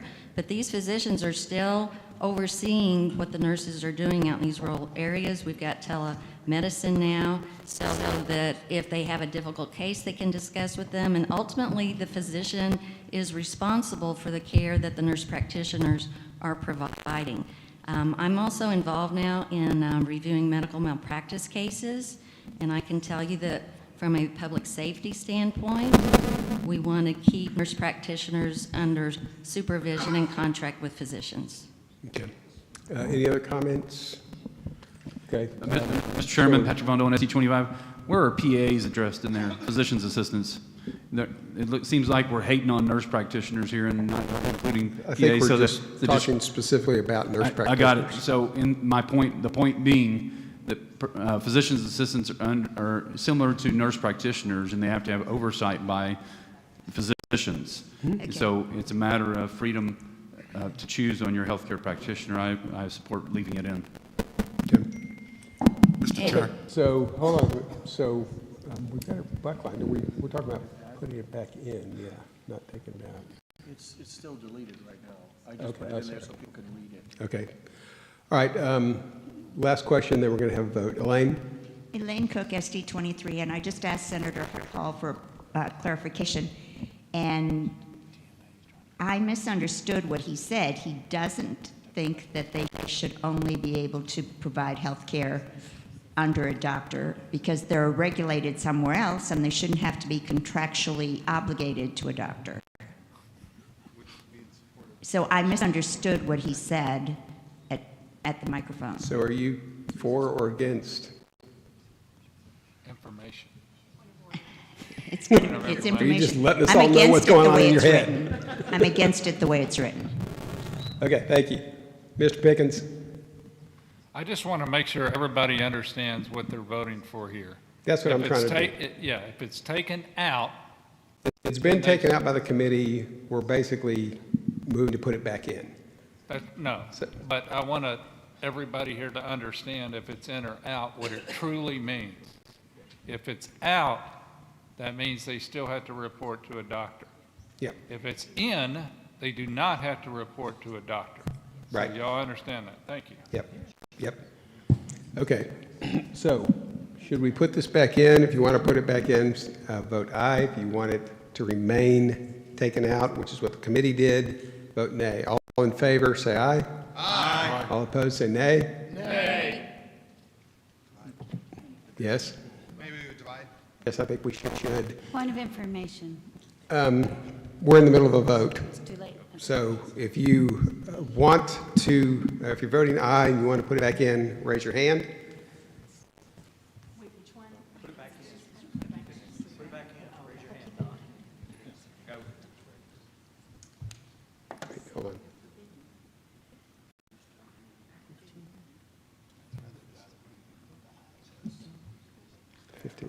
on. Okay, down. If you want to leave it out, raise your hand.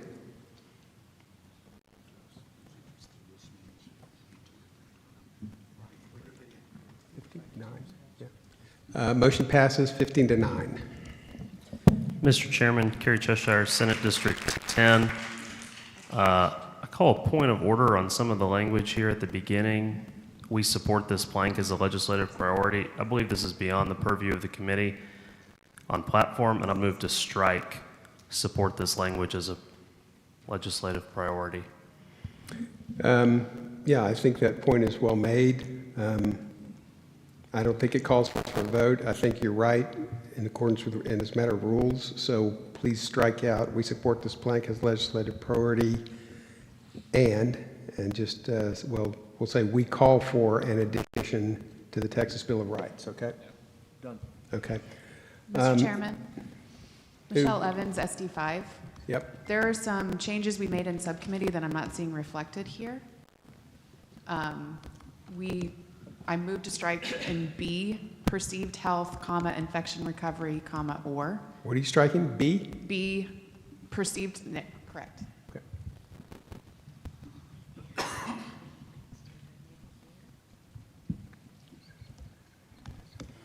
Okay, since that was done in committee, this change will reflect the committee work without objection. We'll go ahead and make that change. Thank you. Michelle, is that the only one? Okay, while she's doing that. Can we scroll down to the very bottom of the plank? Because we added, actually, yeah, these were additions to the plank. Can you hold on one second? There's a couple things I want to get to before we get there. In A, it says, since informed consent is a basic human right, and I think above that, we're talking about basic human rights. In the introductory part, it says our personal health care decisions are private and informed consent is a basic human right. So I think we can strike on A from, well, since informed consent is a basic human right, and just say, start with any attempt to mandate force, et cetera. Are there any objections to that? Okay, we'll just go ahead and make that change. On C, about halfway down, there's a line that says the minor to include information related. I think it should be including, so that's kind of clerical, but without objection, we'll make that change. Mr. Chairman. We've addressed J. Okay, so there's something at the bottom that you want to address, Melinda or Michelle? Who's doing it?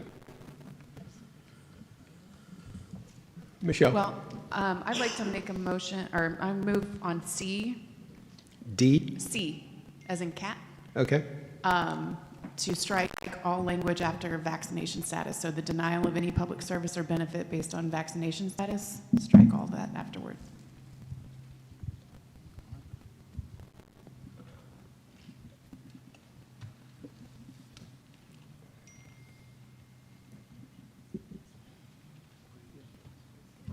Oh, so you're striking everything after the first sentence. Yes, it's addressed elsewhere in the platform. Gotcha. Okay. You guys got that? Yes, sir. Okay, without objection. Cindy? I'd like to ask where else it's addressed, because I think it's addressed specifically to education, which is different. Not all kids are like in public school. Okay, Michelle? Parents' rights are addressed in multiple places on the platform, including getting information about, or being able to, we went over this in state affairs, being able to know the information about what's being done to your child, either by school staff or otherwise. And we talk about completely jump in there. prohibiting the social transitioning of children. And Michelle, and Cindy both, let me jump in there. This is the healthcare section. We are talking about medical here. We're not really talking about what happens in schools. The right place for us to talk about what happens in schools and the healthcare provider there is going to be in the education section. Yeah. So I take that amendment without objection, and we'll make that change. Okay. Texas Medical Practice Act. On B, it says protect physicians from interference from the TMB. Should it be by the TMB? Use the microphone, Cindy. Sorry, Matt, I'm sorry, Mr. What? Chair. We didn't have a chance to really discuss that. It does say medical providers. It is more inclusive than that. You know, I just don't want Okay, us. so the denial of any public service or benefit based on vaccination status, and then it goes into any school, public or private, or any healthcare provider, Yeah. withholding from a parent or legal guardian. Mental health provider, you know, I mean, it's a lot more than that. It's not really school related. You could strike Okay. any school, I guess, if you wanted, but I wouldn't do that either. This is a giant issue. We're ruining children. And so I don't see why we wouldn't state it under health, because their health is at great risk with the transgender procedures. Okay.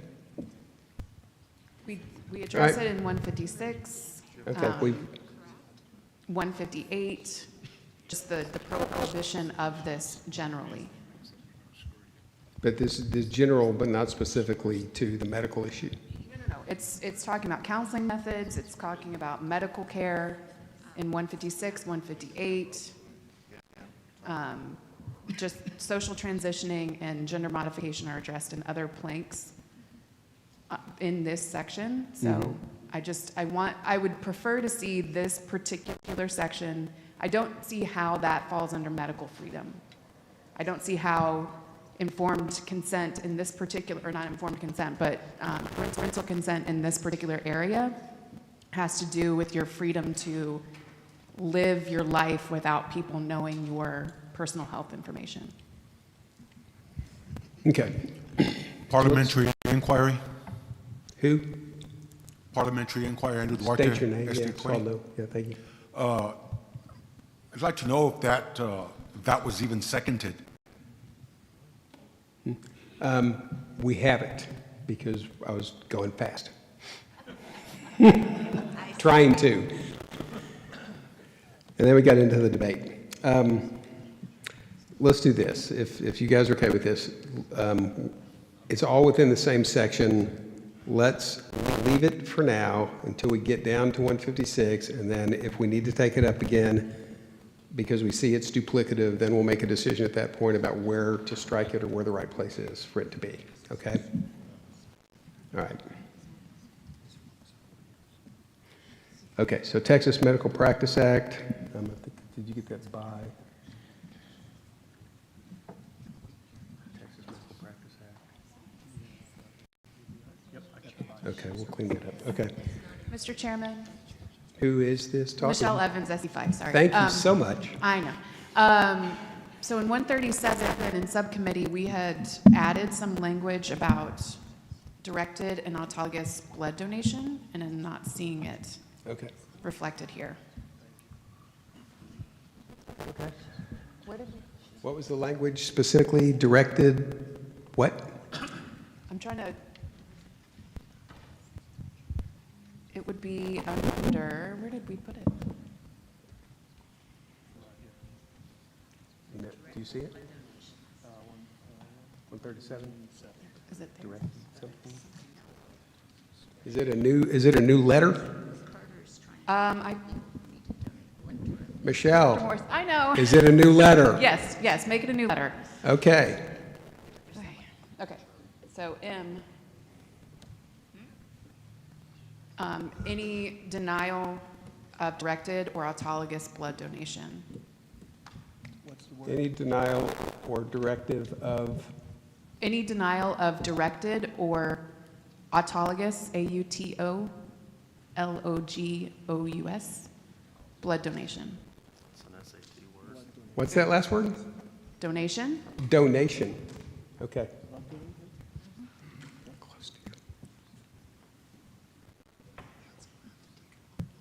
That's it. That's all of it. Okay. So this is new to us. You're saying it was passed in committee. Is that right, Melinda? Yes. Okay. So this is now part of the plank that we haven't seen. So we're not going to vote because it was supposed to be there in the first place. If anyone has a comment about it or if they want to take it out or amend it, now is the time. Point of information, Mr. Mr. Chairman, Yes. SDA, Senior Counsel. Can I direct it to Michelle? No. Okay. Would the chairman please clarify whether or not there was any language related to blood products in letter A, which was in one of the versions submitted forward? And I just didn't know if they took that up or if they chose to leave it all in the added language at the end. Oh, you're asking if there used to be? Well, it was submitted as such, and I just didn't know if they had adopted it because their plank is not complete with what their changes were. So I just wondered if they had mentioned that on letter A. Well, if you can look at the document and see, that's not in letter A. Correct, but in their version that came out of committee, which is not reflected up there, in their It version. is now because they just added this. He's right. What?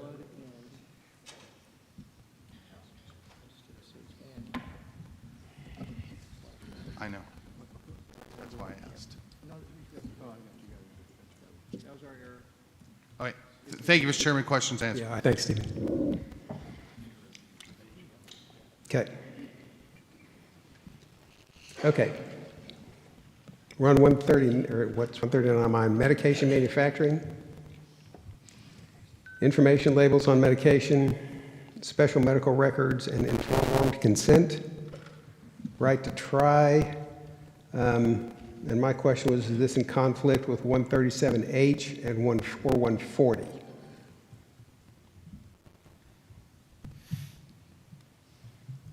Right, because it says that we have the right to try. Doctors right have access to experimental or off-label medication and procedures that can potentially be life-saving. And yet you look at 137H, and it says, the following are expressly forbidden, even in event of emergency. Nuremberg Code violations, including but not limited to the requirement that use of experimental use medications, vaccine, or other treatments must provide full knowledgeable consent, etc. So in one, it kind of sounds to me like we're saying we have to have the freedom to try these experimental drugs, and yet in this one, it seems like we're saying that we're not allowed to use those kind of things. Am I wrong about that? Tamagon, SD9. It says a requirement, which implies force, whereas the right to try is a choice. Okay. And in 140, in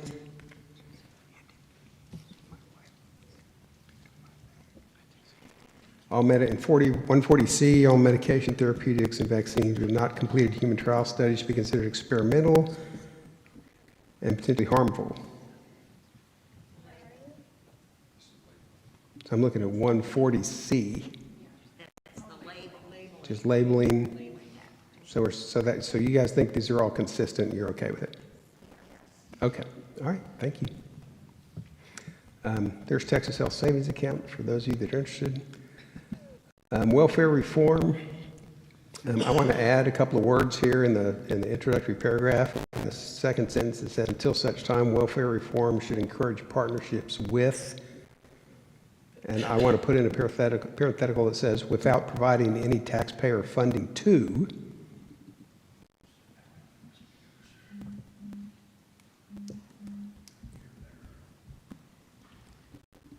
faith-based institutions, community and business organizations. So the reason that I want to add this is because right now, and the left has been doing this for years, but it's gotten completely out of hand under Obama and Biden, where we are putting billions of dollars into the hands of left-leaning nonprofit organizations, and they're using it basically to drive their agenda in partnerships with private entities. So we are just got money flying out of the Treasury to achieve their goals, where I think the goal really in welfare should be that it's provided by those entities without any money from the rest of us, the unwilling taxpayers.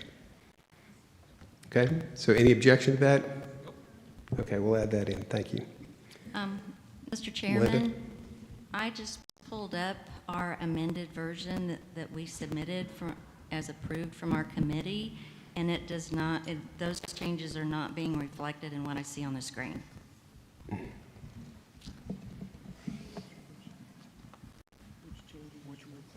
don't know. I mean, before we started the section, I asked if you guys had it all squared away. Well, I didn't receive feedback back once we set them out. Can I send this version to the I mean, editors? let me ask you this, Melinda. Are we going to have to rehash any of the stuff we've already done? Yes. All right. The chair will accept an amendment that we remove the Health and Human Services section to the end of our discussion tonight, and we'll go on to something different. In a second? All in favor? Aye. Opposed? Okay. Let's keep the things that we've done so far. Okay? Linda, we're going to take up your section, the last thing we do today. Thank you. Okay? Thank you. So I would ask that you please ensure that you get with the editors, you get this figured out. Yes. Okay.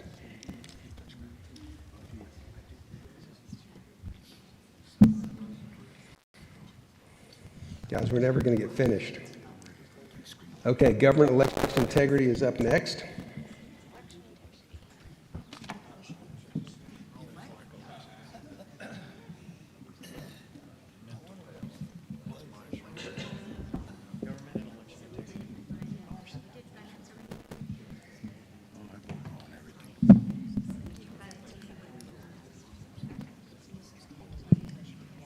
Okay. It's the Andy Eller's group. Andy, do you want to take a minute to introduce your section? Yeah, and I do want to thank my committee members. I think we worked great. We were able to work through a lot of stuff. So as he's bringing that up, and I do want, committee members, please stand real quick. I want to thank you for all the hard work you put in. And just so everybody knows, we did run a lot of this through Senator Hall. Where's Bob? I don't see him. He left. But he actually looked at our planks and did like them. So anyway, so let's go ahead and get that up here. And I hate to tell you this, Mr. Chairman, but we started with 20 planks. We have 20 planks. Although I did delete that plank from finance. So you could give me credit for that one. No. That credit went to the finance chair. Then I should have moved to delete mine. And to the committee, it actually takes it from 26 to 20. Okay. We still prefer ours, though. Okay. All right, we'll just start through it. Sexual harassment, government operations, government authority, federal land disposition. He doesn't have it up yet. Oh, sorry. I didn't. Okay. Now we got it up. All right. So sexual harassment, government authority, federal land disposition, tax-funded lobbying, Texas Speaker of the House, House committees, and legislative quorum in the Texas legislature, which I guess we need to underline them. We'll fix that later. Caucus priorities, timely legislative action, right? Unelected bureaucrats. Mr. Chairman, Michelle Evans, SD5. I move to add language to 236 after we oppose the appointment of unelected bureaucrats. Add at either the state or federal level. We believe the people of Texas should select their own Texas Secretary of State and TEA Commissioner.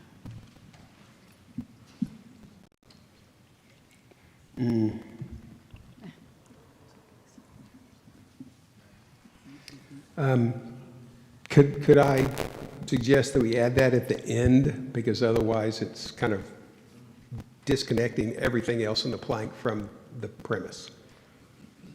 But we can add that specifically at the end of the plank, I think. Sure. Okay, so let's add at the end of the plank something that says, will you repeat your language, please, Ms. Michelle? We oppose the appointment of unelected bureaucrats at the state level. We believe the people of Texas. Hold on, slow down. Okay, sorry. Just try to keep pace with the editor. Yep. We believe the people of Texas. Hold on. Ah.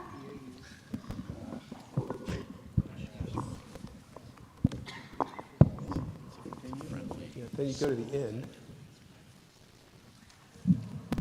Okay, so go to the end. You ready? Okay, after levels is? Okay. We believe the people of Texas should elect their own Texas Secretary of State and TEA Commissioner. Elect their own? Secretary of State and TEA Commissioner. And TEA Commissioner. And TEA Commissioner. Okay, is that it? Okay, do we have a second? Do we have a second? Second. Seconded by Kerry Cheshire. Debate? Mr. Chairman, I'd like Hold to on. speak against Andy Eller. Hold on, Michelle gets to defend her thing first. both of those positions involve a lot of power over children, over elections, and I just believe that they should be elected by the people of Texas. Okay, thank you, Mr. Eller. Yeah, the only reason I'm against that is the Secretary of State. Secretary of State's responsible for elections. We're putting the Fox in charge of the hen house because the Secretary of State would be then in charge of their own election. That's my problem. Okay. Kerry Cheshire, Senate District 10, debating for the amendment. Putting the Secretary of State in charge of the election and making him an accountable statewide official introduces an incentive for him to do a good job of cleaning up the election. We saw Chris Kobach do a great job of this in Kansas. And of course, Chris Kobach led the fight to get folks out of Eric. I think that we would do way better with a Secretary of State that's accountable to the people rather than have one that's unaccountable. So I support Ms. Evans' amendment. Okay, anyone else? Mr. Callis? Yes, I'd like to speak. Are you speaking for or against? To speak against it, I don't think we should include Secretary of State. You look no further than over at Arizona. The Secretary of State ran for governor and then classified herself the winner in her very own race, and nobody did a darn thing about it because, quote, we can't. I would love the idea, but as if you're going to do this, make the Secretary of State have to be approved by the state Senate if you're worried about that. Okay. Mr. Carr? Yes, Mr. Chairman, John Carr, SD 22. Point of inquiry. What bothers me is the word "we oppose the appointment of unelected bureaucrats." Is that all bureaucrats? There's a lot of bureaucrats, John. Yeah, there's a lot of bureaucrats. That was language already in the plan. I mean, that does say we oppose bureaucrats. And we could probably delete that because it says it at the top. I think they So let's delete that. I think it means. I think if we just leave the last sentence that says, "We believe the people of Texas should elect," I think that covers what you really want, Michelle. Yes. Well, the first sentence says the same thing. So we believe the people of Texas should elect. Okay. I'm going to put in my 2 cents. Andy, to your point, there's already someone who is elected by the people who controls the election. They just do it by remote control because the Secretary of State reports to them, and they make the appointment. So to say that somebody would control their own election, well, the governor already does because he controls the person who controls the election.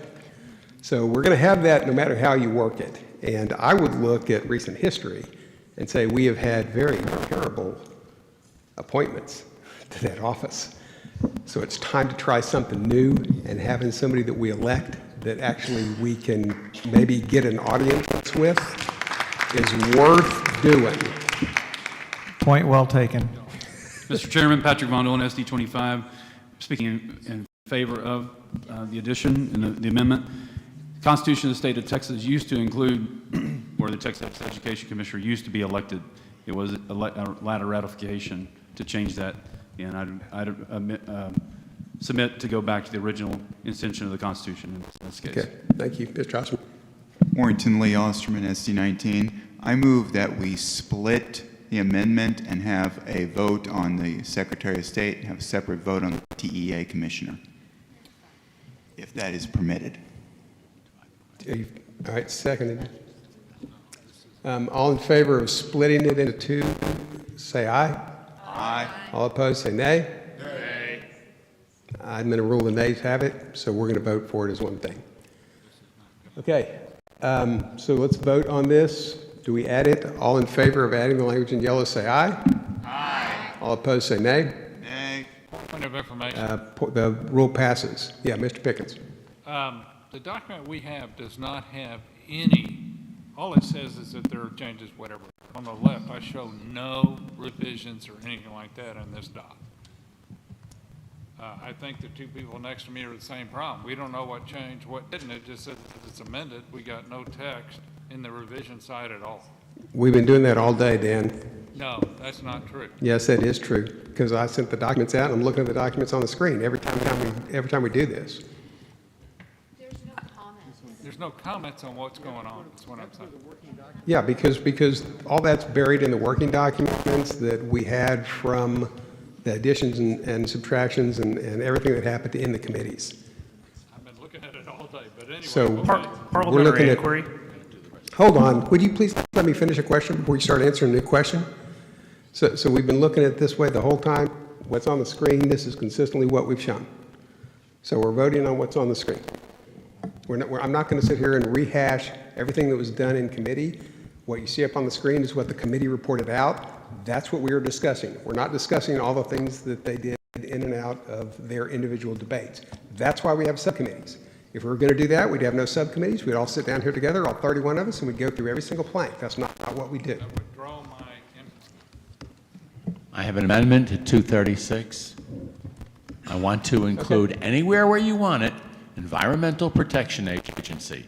It's the biggest closer of industry in the country. We don't have that in there? That's They an want to shut oversight. down our power grid. That's an oversight on my part if it's not there, and I take that as a friendly amendment. Okay. With that objection, we will add the Environmental Protection Agency to the unelected bureaucrats. Just put it wherever you want. Okay, thank you. Okay. Sunset Commission? Bond elections? Mr. Chairman. Stephen Callis, SD8. At this time, can we put up both sets of language so that we can determine which one is best and vote on only accepting one? Yep. Mr. Chair, I would prefer I would prefer to amend 238 because the language is almost identical. I think if you put the two side by side, and then you'll see the only difference is the adding the words, "This is a tax increase," into mine. Yep, and that's what we're going to do is we're going to try to pull them up, see if we can put them up. Can we so do that? The motion wasn't accepted Which yet. section is that in, finance? It's blank 91, it's in finance. Or it was 91, it may be like 92 now, but it's bonds, let's create bondage. And by the way, that was stricken with no debate, so it's stricken, and we're past that section, so I think that would be a point of order to vote on both of them. We just need to make sure we've got the language from 91 reflected in 236. Or not 236, but the bond one, 238. Regardless, are you seconding my motion, Mr. Eller? Well, no, I'm not seconding your motion. I never did second it. What I was bringing up was the fact that we should not vote on both because that would be out of order because we've already stricken 91. Understood, but when you have both sets of language up, determine what's missing and properly amend yours, which is the motion that I have made, but it has to be seconded for discussion. All right, sorry. Then I misunderstood you. I thought the motion was to vote on both. But yes, then I would second that motion to bring them both up and then combine the language. Sorry, Mr. Callis, I misunderstood you. Not a problem.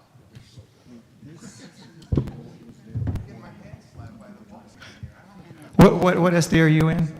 8. All right. The gentleman in Senate District 8 is correct. I'm sorry.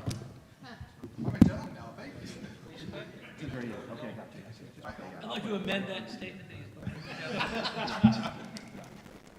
Strike gentleman. Thank you, sir. And replace Okay. with. Yes? Okay. So now you can see what we had and what was stricken and compare that to 238, which is the current blank under debate.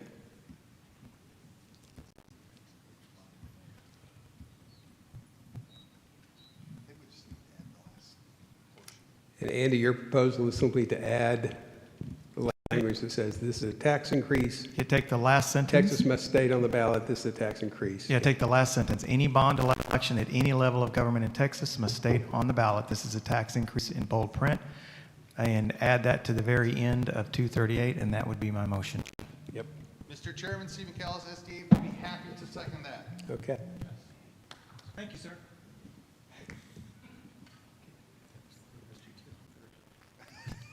And I can delete this now? Yep. 91? Yeah. Tamagun, I'll- SD9. Can we keep the words bonds create bondage?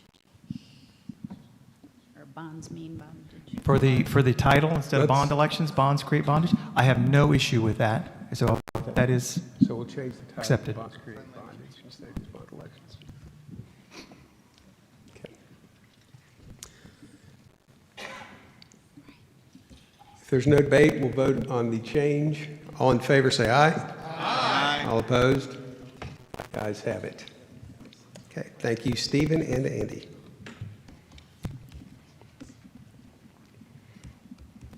Okay, pay-to-play endorsement slates. Fair election procedures, which is very, very long. Voter registration.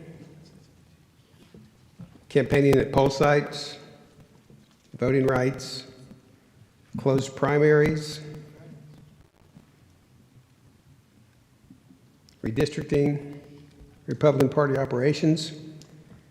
Hand counting procedures. That's a new plank. Hold on that, Mr. Chairman, can you hold just give me a second to read? Yep, that's a new plank. Thank you. Mr. Chairman, Stephen Callis, SD8.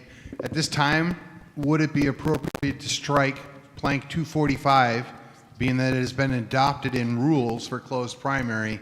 I believe it is currently Rule 46. I would argue that we should not, because it has not yet been adopted by the delegation.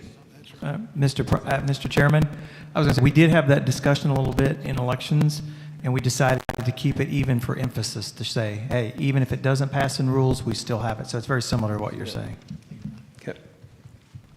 Okay, Brian, do you have any questions? I just wanted to be able to read 248. Yeah. It's new. Okay. Just give without. Okay. So with no other questions, we will adopt the government and health integrity and government and election integrity section in its entirety. All in favor say aye. Aye. All opposed say nay. Okay. We'll take a quick 5-minute break, and then we'll reconvene and take up the next section. Mr. Chairman, do I get credit for record time on that one? Oh, we didn't take 45 minutes. Maybe.